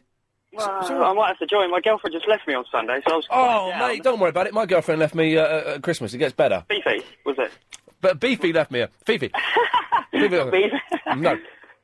How did you cope with it? Was you okay? No, I was distraught, mate. I nearly jumped out a window. But, Yeah, that's not a bad idea. No, it is a bad idea, because things get better. Yeah. And, things still throw me every now and then in that respect. Yeah. You see little pictures and... We see little pictures. I tell you, I was doing something yesterday. I was working with someone who I'd never met before. And he just happened to drop into the conversation. He was staying with Fifi's best friends. And just no reason why there should be any connection, but it just sort of made me take a step back. So these things happen, but, it gets better, Was it long term? Very long term. It was about 8 years. 8 years? Yeah. Oh, How long was yours, Graham? 3.5. Oh, it's a long time, isn't it? Anything over a year and a half is a long time. Anyway, that's probably enough about me. As I was saying to Chris earlier, do you guys want to come out with us, have a couple of drinks? You can have a lemonade if you like. I'm all right, cheers. No? Okay? Yeah, I'm fine. Chris, you want to go out for a drink with Graham? Yeah, why not? Oh, right. Yeah, come along, man. We'll be at Leicester Square about 7:30ish. I think the Yatesies. Oh, actually, I can't now. Why? Yeah, why not, Chris? Yeah. 'Cause you're not doing anything. Is he watching there? No, in fact, you told me earlier on, you asked me out, Chris, and you said you were bored and you wanted to go out and do something, and I said I can't bother. I can't, I'm busy. We're the solution. We're young. Yeah, no, I can't. Chris, why not? What are you doing? Go out for a drink with Graham at Yates's. And John. There's a couple of us. There's about 4 or 5 of us. Oh, nice one, man. You might pull. No, I'm going to go out with Derek Griffiths instead. Oh, are you going out with Derek Griffiths? Yeah. He didn't ask me out. It was just me. Well, he didn't ask me out, but he was... I thought we got on quite well. Ian, do you or Chris know which pub has the tree in it? Lytton Tree. Sorry? Lytton Tree. The Lytton Tree. No, there is a pub called the Lytton Tree, but there's a pub somewhere near Soho with a huge tree right up the middle of it. Leon, are you back? I am. Someone just done me with a water pistol and blamed it on something. I said, it ain't me. No, you muppet. Did you not have a water balloon or something? No, they didn't. You didn't just get shot with a water pistol. No, I didn't. No, well really. done. I'm lying. Is there a tree with a pub around it? Oh, I haven't got a clue, mate. I don't drink. Oh. Well, Graham, if anyone lets us know, then we'll let you know. But we're not going out for a drink with you. Although, if you would like to buy me a drink, you can go to lbc.co.uk and read about how you could achieve that dream. There. Leon, you're back. What can we do for you? Yeah. Aruga. Oh, yeah, we're doing this again. I feel better when I hear this. Aruga. There we go, lovely. Nice. Fantastic. Yeah. Quickly, a couple of things. What's this with the correspondent updates tomorrow? Are you sacking anyone? I'm sacking a lot of people, yeah. Oh, what, have you got to phone up and beg for our jobs, or...? No, it's too late for begging. If you've been rubbish, you get the sack. Yeah, look, I'm the lost correspondent. I can't talk about it, and I haven't talked about it, so that must mean I've been fantastic. You might get a promotion then. Oh, that would be really good. Yeah, I've spoken to someone who has read the first draft of the first episode of Series 3. Got the zombies in it, isn't it? Yeah, it's got full of zombies, isn't it? This is the one with the zombies, yeah. No, he's read the script. He's read the script for the first episode. Has he? Someone Yeah. left it in the pub? No, he works, he's connected with it vaguely. Really? And he says it's brilliant. He says the first 20 minutes, you don't know you're watching an episode of Lost. It's like you're watching a different show, and then So, bam. that doesn't come up at the beginning when it says Lost. Well, I'm guessing Lost might come up at the beginning, yeah. But apart from... Sorry, I've got to say, the second thing I wanted to quickly tell you, what's happened to your iTunes standing, man? You've dropped out of it. We fell out of that completely. What's happened? We really need to work on this somehow and get you back in at least the top 100. I think it's too late, Leon. And you know what? I'm an older man now. The charts don't mean that much to me. I'm like Pete Townsend. Don't bother me now. Does it not worry? No. Well, I'll tell everyone about it. I'm doing my damnedest. I've got my own little roadshow going on to get you back in there. Well, you keep working that magic. Thank you, sir. Now, whenever I get an email from someone called Hunter Yelton from the United States of America that reads, Ian, can you please give me a call? I need to tell you about my aunt. Then I know I have to make that telephone call, which is what I'm going to do now. Oh, look, the number's queued in from last time. That's very handy. So Hunter Yelton lives in Sweet Carolina in the United States of America. We have to just let him know he's on the air when we get through to him. Phones up regularly. Bit of a weirdo. Didn't mean that in a nice way. Hello. Hey, Hunter, it's Ian, man. Hey. You're on the air, man. Okay. How's it going? Good. You been listening to the show? Yes, today I have. Yes, today. Yes, today, or yes, today? Yes, today. What did you think of Derek Griffiths? Hold on, just a minute.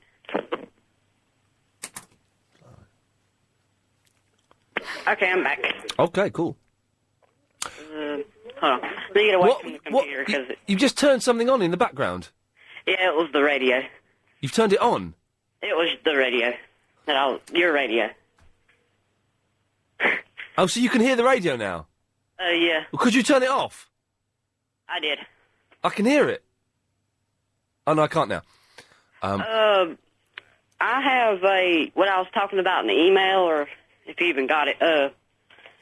See, one of my aunts... First of all, is she dead? A few months ago, actually just a few days ago, she found out that she only had 6 months to live. Okay. And I would don't mind to say a website where people can donate money, because there's a appeal that's like $3,000 to $4,000 to help it out. Well, the thing is, Hunter, we're not allowed to do that. We're playing the Bob music just so no one starts crying. We're not allowed to do that for legal reasons. Oh. I'm afraid to say. I'm sorry to hear the bad news about your aunt. Yeah. That's very sad, of course. It's all natural and stuff, but obviously very sad whenever it happens. But we're not allowed to give out those sort of websites for legal reasons. It's on my website. Okay, cool. Well, people know what that is. Have you received your copy of the Times? The mail hadn't run yet. I'm still... Usually it runs around... I'll tell you something about mail. 3 weeks ago, 3 weeks and 1 day ago, I was in Spain with my producer, Chris. Spain? Spain. I sent 3 postcards, one to a lady, one to my mother, one to my friend Spencer, who was looking after my flat. The lady got the postcard 7 days later. My mum got the postcard 2 days later. The postcard addressed to my friend staying at my flat arrived yesterday. 3 weeks. Chris sent his postcards after me. They've all arrived. What'd you do? You go back to Spain and you... Oh, I see the mailman right there. Really? Yep, I see him out through my window. Have that. This is the second time this has happened. We had Anthony on the other day, and he was complaining that something had... Well, if your Times turns up, I'm going to quit... If your Times turns up today, Hunter, I'm going to quit radio and become a monk. Let's see what the mailman's got for you. I have to drive out there because it's a pretty good way. You have to what? Drive my four-wheeler or the car. Okay, we can wait. Okay. Hold on. Because it may take me a minute to check it. That's all right. You drive out there. Hey, I see the mailman. He's coming up the driveway. So that's convenient, isn't it? Maybe he got a package or something in the mail, because I've bought a lot of stuff. Yeah, like what? Stuff on eBay, computer stuff, computers and... Computer stuff? Yeah. Yep, there it is, up to the top of the hill, about to come down here. Yeah. If my webcam was working, people could see Oh, it. your webcam is garbage. I know, it's garbage. We had terrible trouble with that the other day. So, is the postman arrived yet? No, he's speeding awfully fast. Hey, Hunter, get this. You're talking to us in London. Yeah. Say hello to Alex, who's in France. Oh, he's from France.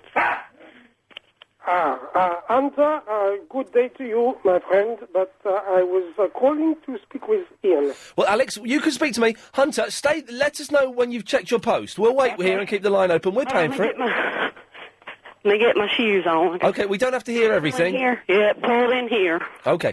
Well, you go and get your post, and we'll speak to you when you get back. Yeah, it's a box or something. Oh, hang on. Alex, sorry, Alex. Are there any mail in the box? Okay. So he didn't have to get in his 4x4 like he told us he was going to. He lives in a flat, doesn't he? Let's be honest. Thank you. Okay. It's a box. I have to go check the mail. Okay. I don't know what it is. It's probably... It's from California. Oh, no, it would be postmarked London if it was from us. Yeah. Yeah. Hold on. Can you give me a minute so I can go check the mail? Okay, you go check the mail. We'll speak to Alex. What? Okay, Alex. Hello, Ian. How are you? I'll be back in a minute. Okay, Hunter, I'm speaking to Alex now. How are you today? Very well. You haven't called in for a while. No, because I've been listening, but a little bit quiet myself, and I hear the lady who says that you have to do something to perhaps improve the humor in the program. I have to take the humour up a notch, was what she was saying. Exactly, yeah, exactly. To take she sent, get this, she sent another email. Listen to let me try and find this, hang on, because this is worth listening to. Oh no, that wasn't it. Where is it? Hang on, it's worth it. Here it is. Ian, listen to this, Alex. Yeah, Ian. I'm listening. Okay. The show could be so much more fun if you guys just talked about anything and everything. Radio shows are based on what is going on around you, what's on TV, what happened on your way in today. It should be a show about everything. Dating, being a pig, being an idiot, people having mental issues. Nothing should be off limits. Hang on, that's what we do! Well, that I agree with you because I was going to use the word random, and that is your show. It is random, and that is why I have my friends here we listen most the days when the boss is not here. We can put you on the internet. Lovely. And we love the English humour. Thank you. And I'm calling really to put our support for many people here who are with me now in Paris. Is there anything we could do, Alex? Anything to make the show a little bit better? Well, if you could, we could have a glass of champagne or something that would help a little bit. Well, how? I think it's a little bit difficult, but we are liking the humour very much, and it reminds us a little bit of offbeat English and the Monty Python and the Frankie Howard and that kind of thing. And I have my friends here who don't speak English, by the way, but I do the translation for them. That must take quite some time. It's a little bit complicated, but it goes. It goes because you're on for 3.5 hours, and I translate the bits that I like. The good bits. The good bits. But 3.5 hours, lots of good bits. Oh, that's good to know. Well, Alex, I've just looked out the window. It looks like it's night time out there. It's the same in Paris. We have a very heavy storm right now. It goes very black. That's unbelievable. Alex, well, listen, thank you for that. Well, you're very welcome. Your support is... I hope to speak tomorrow. Well, I hope to speak tomorrow as well, because, of course, we're updating the correspondent list. Hunter, are you back yet? Hunter?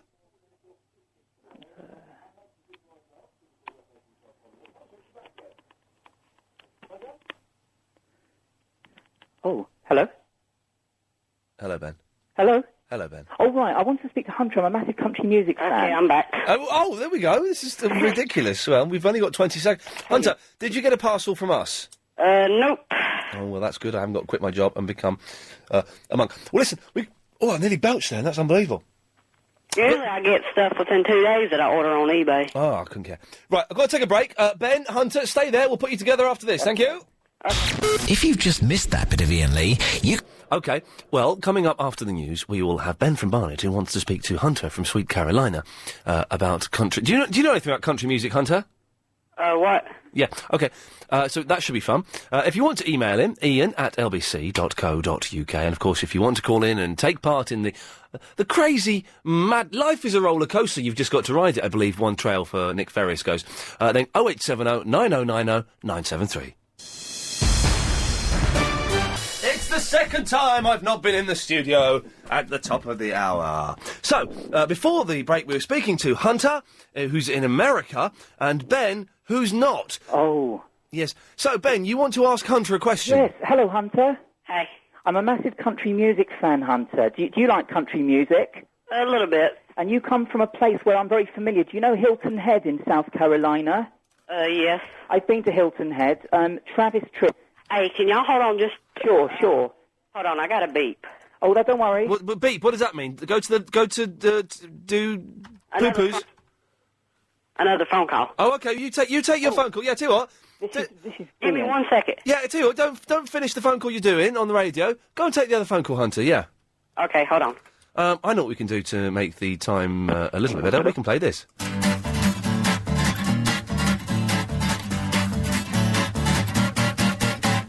Heads and tails, heads and tails, heads and tails, heads and tails, heads and tails, heads and tails, heads and tails, eyes, ears, whiskers, horns and nose, heads and tails, here we go. Heads and tails, heads and tails, heads and tails, heads and tails, heads and tails, heads and tails, heads and tails, eyes, ears, whiskers, horns and nose, heads and tails, here we go. Heads and tails. You back, Hunter? Oh, this is bad. Has Hunter gone? This is very rude, isn't it? It's quite rude because I love the culture. I love I've been to Carolina, but I didn't know he was so laid back that he'd just go on to another phone call. Yeah, Hunter, you back yet? Yes. Oh, lovely. Got back. Who was that you were talking to? Jeff, one of my friends. How is Jeff? Is he all right? Yeah. Okay. Hunter, whereabouts are you from in Carolina? Rutherfordton. Oh, I don't know. Do you know a place? You know Hilton Head? Yes. Do you know Myrtle Beach? Oh, yeah, I've been Well, there. my hero, Randy Travis, he comes from North Carolina. He comes from the town of Charlotte. Do they talk much about Randy Travis? Bored, I wish I would. Oh, sorry, no, was my mic on? Sorry, I thought that was turned off, sorry. Hunter, you live in the most amazing state in America. It's so great. What kind of music? Are you into the country music scene? I think I might have asked you. Do you go to the honky tonks and stuff? No, not. What music what's your favourite band, Hunter? I've recently been listening to some The Strokes, Red Hot Chili Peppers. Oh, yeah. Classic rock, isn't it? Not really, no. What's the Dairy Queen, Hunter? Do you ever go to the Dairy Queen, like in driving your Chevy to the Dairy Queen? I've not been to the Dairy Queen. That's like an ice cream shop, isn't it? It's like a culture. It's like the American culture. You drive your Chevy to the Dairy Queen. You on a Saturday night, you sit down by the river. Yeah. The truck stop signs. Yeah, kill someone. Breaker one man is here. Hunter, have you ever been to Hooters? No. Are you into Hooters, Ben? I love Hooters. Hooters is great. Hooters has just opened in Soho.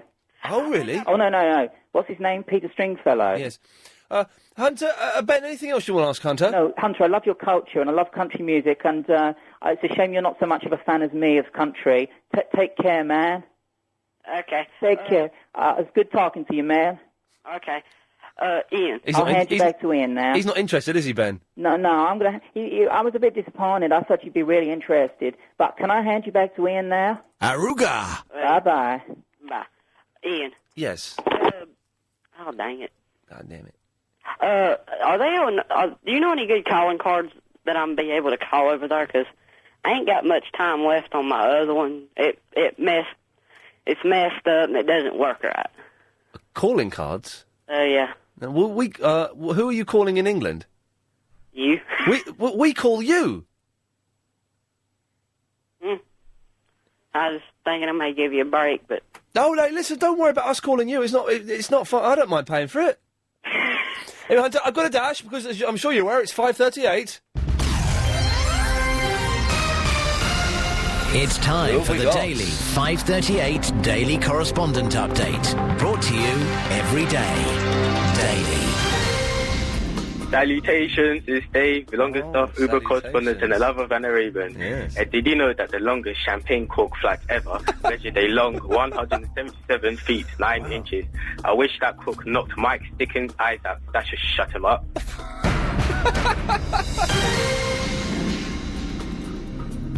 Hi, I'm Annabelle from the Woodford, the Cars and Kids correspondent, and here is my update. Gonna get promoted tomorrow. How long are you off school? The average time we're off school is a mere 6 weeks. How bad, considering we do so much work in term time? So with just a month and a half, make the most of your free time while it lasts. Hang on a minute, that's wrong. And remember... Oh, go, so that's my fault, sorry. Go, away you go. And remember, tomorrow I'll be giving a very special update, so tune in. Oh, yes, you may get promoted, thank you. Oh, is that all we had? Oh, OK, then I'll play this then. Yeah. Kids get about 12 weeks off school, don't they? 6, 7 weeks in the summer. Half terms, Christmas, they get about 12 weeks off. No, not having that. Yes, Bob. Hello. Hello, Bob, you're on there. Good evening, Ian. Ian, about this being an update correspondent, I wanted to confirm with you that I may call you tomorrow. Yes. Because I understand, like, tomorrow's official application day, as it were.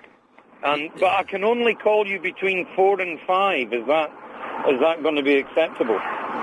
Yeah. The show's on between 3 and 6:30, so... Oh, that's good. I thought maybe I had to call at 5:30 or 5:40 or something like that. No.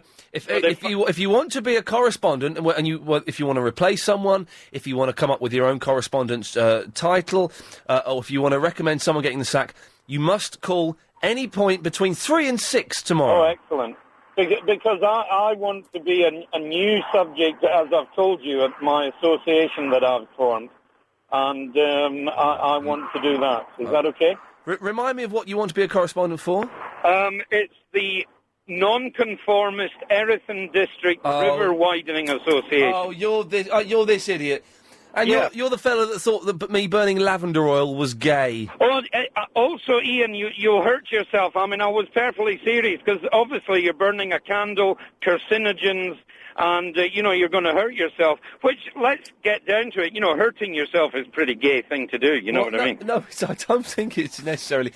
It's okay. Call tomorrow whenever you can, but I don't hold out much hope for you getting a job. Well, I think, it's an environmentally friendly idea, if you don't mind me saying. What, widening a river? Yes, because, people have to provide their own equipment. There's strict rules about what equipment they can use. In fact, there's only 2 pieces of equipment allowed. Must be made out of a particular substance. And, it's going to be an environment-friendly project. Totally.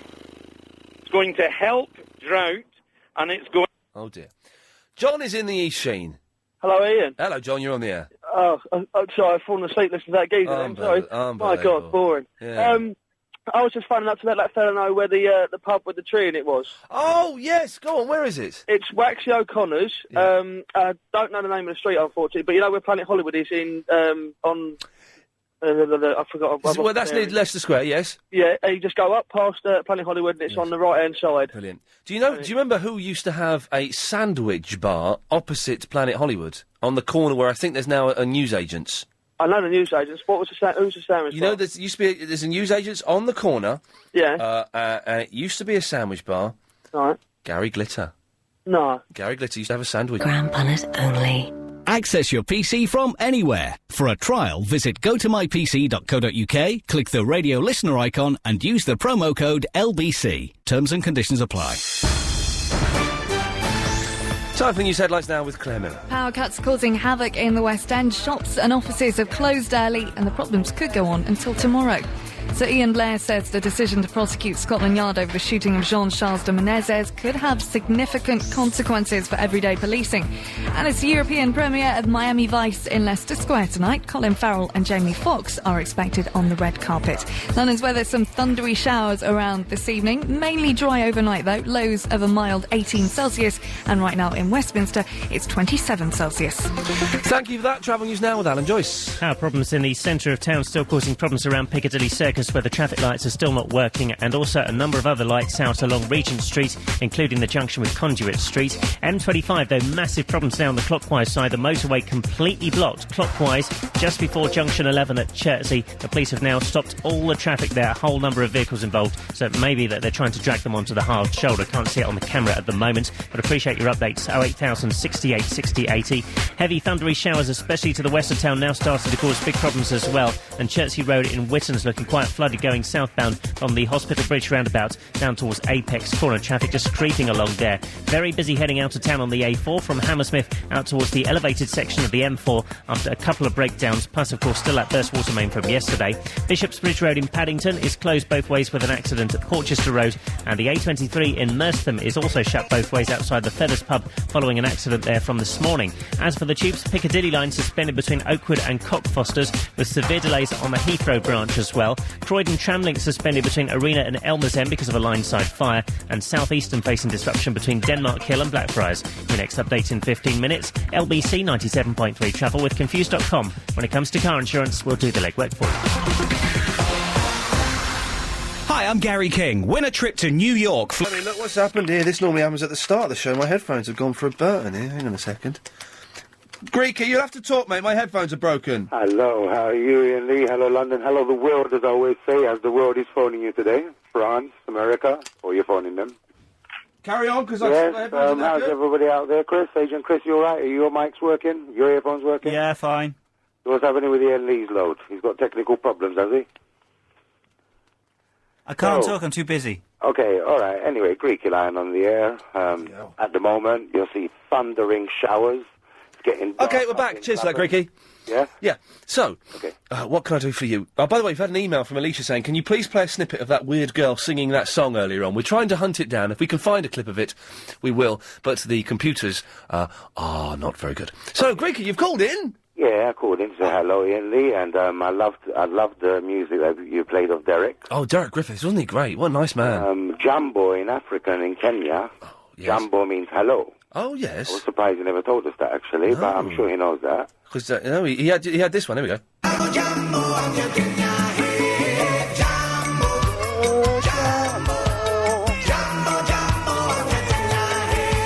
It was good, that one. That is beautiful. I really thought some African people done it down Africa. He did all the vocals on that. It's quite stunning. Yeah, I was impressed. Very talented lad. Being a bit of a musician myself, as you know already, you know. Oh, yeah. And I was thinking, when are you going to invite Greeky Lion to come with these many talented musical pieces that people have been putting together in London for me all these years? Music Thursday. Well, you can add your name to the list. I've got to say, we've got a very long list at the moment. Well, you can add me to the long list. I'm a patient man. You know, I'm recovering at the moment from the 2 ingrained toenails that they surgically removed. Oh, yeah, to be honest, I'd rather wait until all that was cleared up, because I don't want to see your manky foot. No, I wouldn't want you to see my manky foot either, and hopefully I will have trainers by that. Hang on a sec. I've got to do this very quickly. Hang on, Greeky. Okay. You could win one of 3 luxury trips. You could be heading for a weekend in the Cotswolds, or a weekend in Paris, or maybe even a trip to the beautiful Italian city of Verona. It's all thanks to the higher interest savings account from Abbey. All this week with Nick Ferrari at breakfast, weekday mornings from 7. All you've got to do is simply answer Nick's questions on highly interesting facts. Surely it should be highly. The more you get right, the more your prize grows. Win all this week with Nick Ferrari and the Abbey Higher Interest Savings on London's LBC 97.3. That's all right, wasn't it? Did we find that clip? Was that not because of that, or because I did an excellent live read, Chris? No, don't worry if you can't do it. She should have been listening earlier on, the silly mare, to be honest. Oh, we can play. Greeky, did you hear that girl phoning in and singing earlier on? I did actually. Well, Alicia's asked for a little reprise. Let's just have a little 20 seconds or so of this. Yeah, come on, why not? Every night in my dreams, I see you, I feel you. There we go, that'll do. Thank you for that. Sorry to see. Chat out of the street, man. Ay, what was going on there? You know, there's. I don't know what's going on either. The first part of your hour, the first hour of your show was, I must commend you. But remember, Verinda, just say no. Yes. Verinda, just say no. Is Verinda a guy or is Verinda a woman, Ian? I don't know. I think she's a girl. Yeah, she got an oreo golo. Oreo goro. Oreo golo. Oreo goro. Golo. Golo. Just say golo. Golo. Yeah. Call on. It's bum, Chris. Yeah, bum. Has she got a nice backside, a nice bum? I wouldn't be appropriate for me to say. Well, we haven't seen her, so we wouldn't know. Well, Greeky, listen, you're on the list. Adelaide's in the Brixton. Hi. Hi, Ian. How are you? Hey! You're the last call we've got lined up. Oh, No one else has bothered privileged. to call in. The sky's really weird colour at the moment. The sky's gone all dark. Yeah, it has, isn't it? I'm going to go for a run tonight. I was just... Are you? Yeah, I'm going to go home, get changed, and go for a run for 20 I was minutes. just wondering, what's this correspondence thing I've been hearing a bit about? Oh, well, every day at 5:38, we have a correspondent update where a few of my correspondents phone in and update me on their chosen specialist subject. Oh, right. And Who was that bloke calling about the aromatherapy thing? He's not a correspondent. no, he's just some weirdo. Oh, right. Yeah, he's a fruitcake. Okay. And the full list of correspondence is on my page on lbc.co.uk. Well, tomorrow's show, we're going to be updating that list. We're going to be firing a lot of people, promoting a few people, and hopefully hiring a lot of new people. But I only want people to call in that are prepared to make the effort and will give me regular updates. Right, I see, okay. I don't want freeloaders. Right, yeah, of course. No, you don't want any of that. No. Okay. I was Oh, you wondering what that you was thinking of becoming? Well, yeah. I was thinking about it. It's a lot of responsibility. It is. Yeah. I do some modelling right now. Oh yeah. Yeah, and I'm going to be studying as well. Studying. How old are you? I'm 22. Oh, we had this yesterday. Yes. Yeah. Yes. And how are those modelling pictures coming along? They're all right. I mean, I did some when I was in Hong Kong, but I'm looking for a job out here. Oh, I heard you on Clive's show the other night talking about agencies on the internet. Yeah. Well, I tell you, listen, hey, I know some people who work in the fashion industry. If you want to email some of your pictures to me, yeah, I'll have a look at them. That'd be great, yeah. Well, no, are you being serious? Are you just having me on here? I'm just having you on. I don't know anybody. But if you wanted to email your pictures to me, I would definitely have a look at them. Okay. But I don't know anybody who works in... Oh, this is the third time we've spoken, and the third time I've been a bit sleazy with you. Yeah, it has. And I vowed... You promised me you wouldn't again. Oh, all right, okay. Listen, I promise now, the next time... It's because you've got a nice voice. The next... don't tell Clive that I was sleazy with you, because he'll report me. He will report me. The next time you call in, I promise I will treat you like a lady. Okay, you better. Oh, yeah. I will tell Clive. No, but don't, because he can report me to Ofcom, and then I can get in trouble for sexy harassment. No, who's telling you to hang up? Tell them to get lost. You can talk to me if you want. I'm not keeping you here as a prisoner. Okay, it was good talking to you, Ian. Okay. Yeah? Have a good job tonight, and next time I call you, better not be sleazy. No, I won't. Have a good job tonight? What does that mean? It was...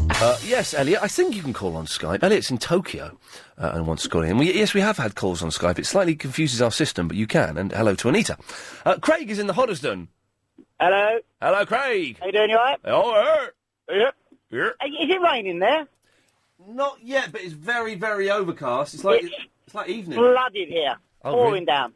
Oh, well, if it rains... Really, I'm talking flooding in Hoddesdon. If it rains heavily, I can't go for a run. This is what I wanted to phone out. I just had visions of you running down the high street, jogging, and I was laughing. All right. Is it not in a gym then, no? No, I'm going to go for a run through the woods. It's actually thunder and lightning here, loud as I've heard for a long time. Oh, well, we do need a good storm to break the air. I'm telling you, it's dangerous. I can't see. What? You can't see driving. Oh, wow. It's that bad. Oh, well, hopefully it'll rain in Muswell Hill.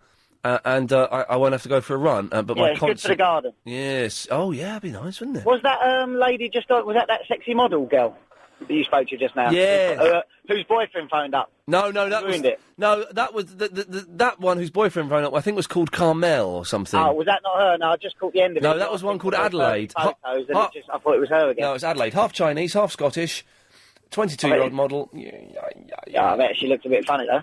No, I bet half Chinese, half Scottish. Oh, I bet she looks absolutely stunning. It's only a little bit racist, and we cut him off, so that's fine. We've done that. Let's very quickly. Hello, line 3. You're on the air. Hello. Hello, you're on the air. Am I? Yep.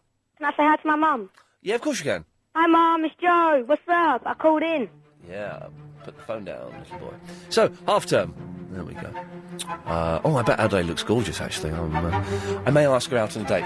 Anyway, so, wow, what a show it's been today, man. We had Derek Griffiths on, then it went into a lull, and then it got really good, and then it got rubbish again. If you missed it, it sounded like this. So I'm much more for Playway these days.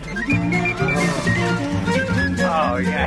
did hear you talking about you dressed up once as a woman and shaved. I'm interested on how you did the moustache bit. How'd you get rid of your moustache? Well, I had to wax it down. How'd you do that? Do you shave yours, Derek? No, I never have. I'm beautifully hairless. Are you going to be rude to Mr. Griffiths? I'm not saying anything like that, but what I would basically want to ask about must be all that. Well, I'm grateful to you ringing in. Thank you. I think I've asked him a question 3 times ago. He's just failed to respond. You're talking too fast. You're talking too fast for him. Can I try again? Dig, dig, dig. There's a man with a spade and he's digging a hole in the road. All of the vocals on that were him. Derek Griffiths. Oh, you mean Derek Griffith? It sounds like a winner to me. Again, apologies, Derek, if you're listening, for Dave. That was, inappropriate, rude, and unnecessary. Still a good show. Who's going to be in next Music Thursday? We don't know yet. We're waiting for an email from America. Anyway, that's that. 30 minutes to go. Triple M coming up now. Perhaps my favourite part of the show. Perhaps your least favourite part of the show, according to some of your emails. Do you know what? Tough. Can I just say... Can we do a little bit better on the Triple M? The last few days, it's been rubbish. Really lazy, really rubbish. If you're calling up, try and be a bit more imaginative, a bit more creative. Otherwise, I'm going to cut you off. And I will play a Derek Griffiths song instead. If you're not doing very well today, I will cut you off and we'll just play some records. 0870 90 90 973. Triple M, make it good. It's up to you. Thank you. Sorry, I'm trying to get my bottle into the bin. It's about the 20th go of that. Hang on. Get in there! It's going to be a good Triple M. Calls go straight to air. Ton. 7-second delay. Don't swear. We dump you. We blacklist you. We go to line 4. You're on the air, line 4. Yeah, hello. Hello, line 4. Yeah, this is Miranda, yeah? And to tell you, I'm not gay. And I can't sing. Verinda, was that you singing earlier on? Yeah, but I can't sing. Your singing was awful, man. Yeah, I know, to practice it. All right, then, bye-bye. Thanks, Verinda, bye. Line 10, you're on the wireless.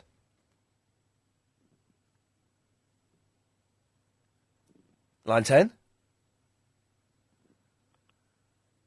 Hello? Ian? Yes, hello. I'm not snoozing, so I'm not losing. Just quickly. Yes? Have you watched Superman in 3D at the IMAX? Yes.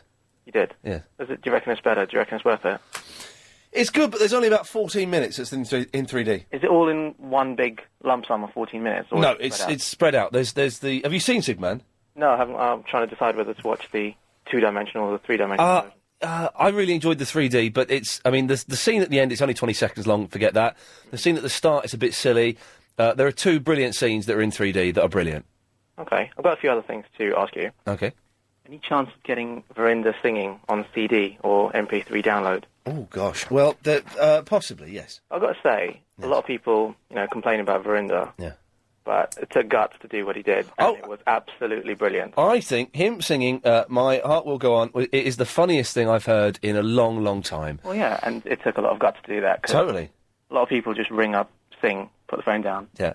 Pretty pointless. No, he did a whole production number. It was great. Yeah, no, very impressive. Can I ask you, on Monday, yes, did I hear correctly? Did someone ring up and say we should beam a telescope ray at the moon? Yes, they did. Right. Yes, I believe that person was what is technically known as a lunatic. Right. Yes. Okay. Adelaide. Yes? You want to email her Carmel's email address and let her be her chaperone and guide? Oh, you're Carmel's boyfriend? Well, I don't want to admit that because everyone seems to think I got all stroppy, but I didn't mean to. I didn't mean to come across like that. It did feel a little bit. I really didn't mean to. But we were perving over your girlfriend, but then she is a sexy model. I absolutely do not mind, and I really did not mean to come across sounding stroppy. Oh, well, that's good. Hands across the water. I apologise. Well, then I accept your apology, and I apologise if I misinterpreted. And I did email you that Big Brother video. Oh, that was funny, wasn't it? Yeah, but you didn't believe it at first. No, I didn't, but we certainly studied it. Chris and I took it to our laboratory and we studied it for a good 3 days solid. And yes, now we believe it after... Do you write some of the stuff on Soup, or do you just read what's in front of you? Bits and pieces, but to be honest, there's not really much time, so I'm doing this. So I just kind of I'm recording it tomorrow. So I just sort of turn up, have a little tinker, and then get on with it. Okay. Okay. Right. Nikki from Big Brother's on this week, apparently. Right, okay. Actually, on. On. Actually coming in on. Oh, right, okay. Hmm. Before I go, Yes. make way for all the people to ring up, bottle it, Yeah. and waste your time. Got a Monkeys question for you. Oh, because now, for anyone who doesn't know, next Friday, I think I'm off next Friday, and I'm recording Celebrity Mastermind, and my chosen specialist subject is the monkeys. Right. You've got a question for me? Right. Unlike arboreal monkeys, macaques and baboons are of which habitat adaptation? Is it Mickey Dolenz? No, the answer is terrestrial. Okay. Let's go to line 6. You're on the wireless. Hello, Ian. Did I ruin your Superman the other day? Yes. Did I? Oh, you should have enjoyed it. Oh, the thing. Oh, you're the one that told me that it was his kid. Keith or Kevin, whichever one you decide you want to call me today. Who's she? Yes. No. No, you didn't ruin it at all. No. Oh, no, so it wasn't all ruined. No. Good up. Okay, then. Thank you for that. Bye bye. Line 9. Oh no. Line 9. You're on the wireless. Yeah, yesterday was Wednesday, and on Wednesday I always have my dinner. Eggs, bacon, beans and chips. Doo-dah, doo-dah. Eggs, bacon, beans and chips. Doo-doo-dah day. Oh! Eggs and bacon, yes! Beans and chips. And chips. Eggs, bacon, beans and chips. Doo-doo-dah day. Oi! Good lads, thank you. Always has his dinner on a Wednesday. But she's got a really bad wind. No, she's good tonight. Line 7, you're on the wireless. Hello, Ian. Oh, God. How are you? Yeah, what do you want? You fell for it, Ian. Fell for what? The email I sent you. Which email? The Australian radio email. Oh, what, you're pretending that you're the Australian fella that's going to do the interview? It was me, Ian. Yeah, we went through our press department and she's checked it out and spoken to Yeah, the but that's bloke. what I done, Ian. She's phoned Australia and spoken to someone in Australia, the Australian dialing code. Yeah, John, that was me. Yeah, no, she's spoken to someone in... Alex, who works in our press department, has spoken to someone in Australia. So Yeah. you went out to Australia, did you, for a prank? No, Ian. So it wasn't you? My mobile phone. Yeah? It's got an Australian... You're an idiot. Ian. Put the phone down and go away. Bye. Thank you. Bye. Unbelievable. Where do you get these people from? Line 3, you're on the wireless. Hello? Hello? Yeah, well done to that last character. He was a bit of an idiot. No, absolute idiot. Hey, I want to know, you've been watching Big Brother? No, I've not seen any of it. Yeah, I like it. No, it's rubbish. Oh, I'm Abdul, by the way. Hey, Abdul, how's it going? I'm alright. First time caller. I'm a mate of Mushy. Do you know Mushy? Yes, I know Mushfik. Yeah, man. Lives in Chabo East. Yeah, yeah. He won't call in anymore. He doesn't think you're going to pick up his calls.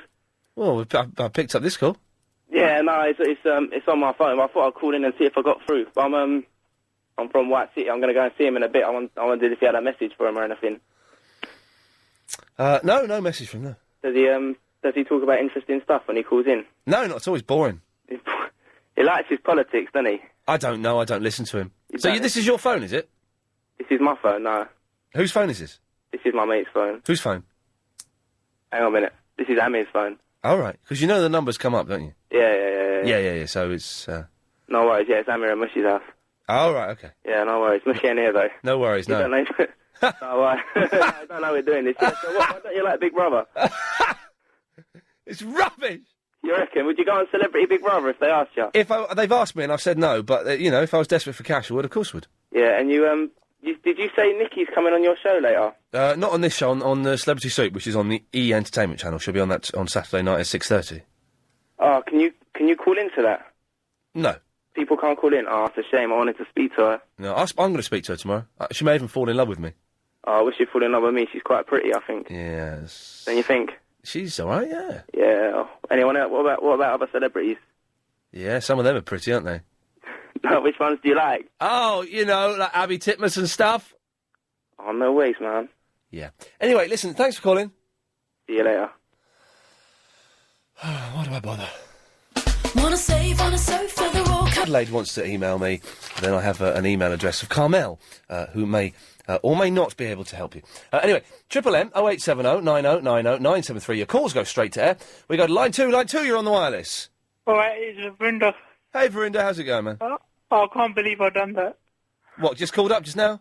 No, I was singing My Heart Will Go On. It's the funniest thing I've ever heard in my life. I still can't believe I've done it. It's the funniest thing I've ever heard. For anyone who doesn't know, I've been vaguely challenging Verinda on MySpace to do a couple of things, and he's proved he's not a bottler. Are you willing to accept tomorrow's challenge? Yeah. I'm not going to tell you what it is yet. All right. When are you going to tell me? It will be posted at the usual place at the usual time. All right, then. Thank you. All right, bye. Bye-bye. Bottler. Line 10, you're on the wireless. Yo, Ian, Sylvester here again. Hey, Sly Stone, how you doing, fella?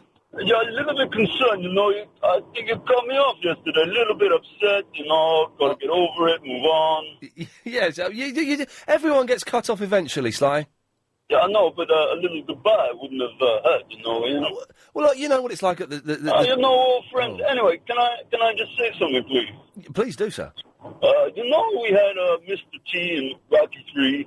Yeah? I've kind of been thinking, we're casting some parts of some fighters, and what about Mr. Lee in Rocky 6? Oh, man, I will come on there and I will take you down to Chinatown. Absolutely, man. Well, listen, I gotta go, because I've gotta be somewhere, so see you later, man. Take care, Sly.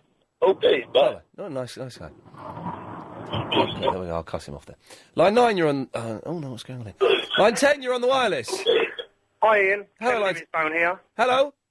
How are you? Yeah, very well. Can I ask you a question, Ian? Of course you can. Why is Nick Ferrari so fat? I believe he likes pies. OK, thank you. I'll bid you farewell, Ian. Good evening. Goodbye. Bye-bye. Line 1, you... Oh, what's wrong with this? Why is this not quite working? Line 1, you're on the wireless. Hello, Ian. Yes. Just one little question. Yes. Have you sent my sombrero hat off yet? Chris, has the sombrero hat been sent off yet? No, I haven't worked out how to pack it yet. It is a very big... It's a big hat, I tell you. How big is it? Is this Christian? Yeah. Hello, mate. On the bench. It's a big hat. Well, how big is it? Well, how big's that? It's about a foot and a half. Oh, my Lord. It's big and it's heavy. we need to get a really good box, and we need to send it recorded delivery, because I don't trust these postmen at all. OK, then. We will tackle it next week, I promise you. OK, my friends. Thanks. And the great show as normal. Cheers, mate. Thank you very much for that. Line 8, you're on the wireless. Oh, mate. Ordered a couple of things from yourselves. Sorry? A couple of weeks back. Ordered CD, DVD. Oh, yeah. Do you want me order number? Yes, please. MCC192. Hang on, slow down. M... Double C192. Hang on, slow down. N for November. M for make. All right, M. C. 192. 192, yeah. It was the new Kiss 4 CD, Ace Gene Paul, from the States. Oh, yeah. And the Ringo Starr Caveman DVD. Yeah. Where are they? Well, we haven't got them anymore.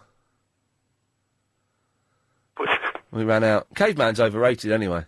Special feature. No, it's just... no, tell you what, we have got them. I just don't want to send them to you. Why not? I thought the way you ordered them was a little bit aggressive. Go on. There we go. See, there you're doing it again. A little bit aggressive, and I don't have to take that.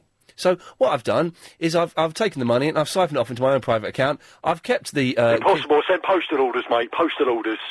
I've kept the Kiss CD, and I've burnt the Caveman DVD because it's a load of rubbish. But postal orders, I've got postal orders, but you can't send it recorded because I ain't going to be in to sign for it. No, exactly. Well, they're not coming. You know what, just send the Caveman. You can have the Kiss one, I just want the Caveman. No, they're all gone. I've put them on eBay. What about me rock bitch? Where's that gone? I sent that one out. I ain't received it yet. I ain't had nothing. I've cornered the postman this morning. He said he know nothing about it. We sent the rock bitch about 3.5 weeks ago.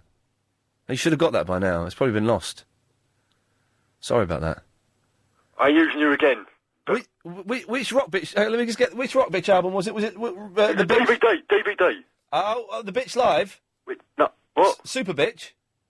Behind the bitch. Behind the bitch. Your words, son, not mine.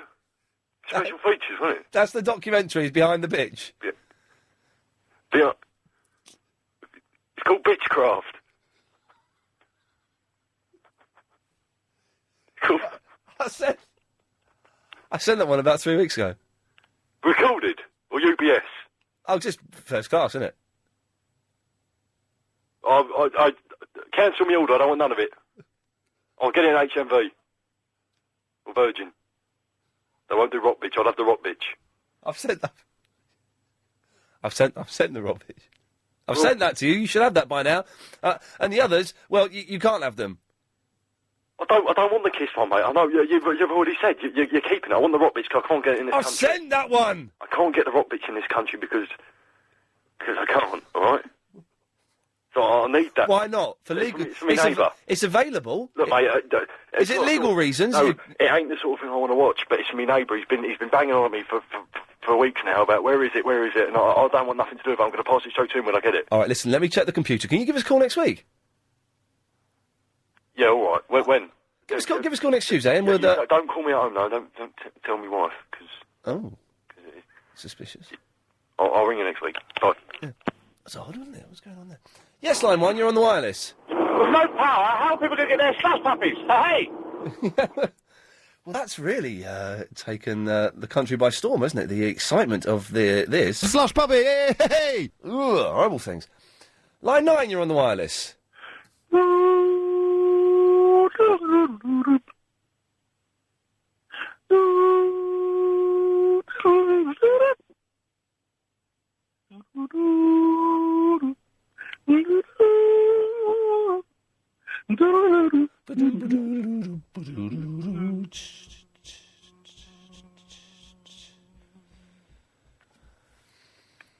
That was Gurney Slade he was playing, wasn't it? I believe he was trying to play this. No, it wasn't this. What was it he was playing? Was it that? Oh, here we go. Yeah, it was. Line 4, you're on the wireless. Hello? Hello? Am I on the wireless? You're on the wireless. I can't hear myself. Well, it's 7-second delay. Hey? Yeah, you're not on it now. So, we continue apace. I'm going to do some back counting in my head while I'm doing this. Line 2, you're on the wireless. I was impressed by that gracious and fragrant lady who sang the glorious rendition of the song from the Titanic, which was brilliant. So I thought I ought to celebrate the occasion by singing the song which was being played by the orchestra as the boat was actually sinking. Oh, yeah, lovely. Tsuyomi moto ni chika. Lovely. Line 1, you're on the wireless. Ian, it's Sam from Muswell Hill. There's not been a fire in Muswell Hill, has there, Sam? No, there's a fire in Hampstead, but not in Muswell Hill, so don't worry about it. Do you know, I was really worried I'd left my iron on all day. Oh, well, no, I went past your house earlier, it's fine. Lovely, thank you. Ian, I've got to very quickly say to London, something happened to me this afternoon, making me a very happy man. Oh, and as a result of that, I need to say I love James O'Brien. Oh, wait, what happened? Oh, it's to do with banks, but I'd rather phone James tomorrow and tell him the good news first. But oh, you got some money back off your bank I got charges. some money back. Good But lads. A lot of money. $2 grand. $2 grand. Nope. More than that. Much. Oh, $5 grand. Yeah, you're near enough. You're near enough. Oh, well, we shall be listening to James O'Brien tomorrow with bated breath. I'm going to phone him, and I'm not going to give him any commission, obviously, but I'm going to say thank you. Hey, well done you for doing that. I think we'll end it there, because I want to end on a special tune. Clive Bully's on at 8 o'clock. Of course, tomorrow I will be updating the correspondent list. Nightly news coming next, big quiz with Gary King. But, of course, our special guest today was this fella.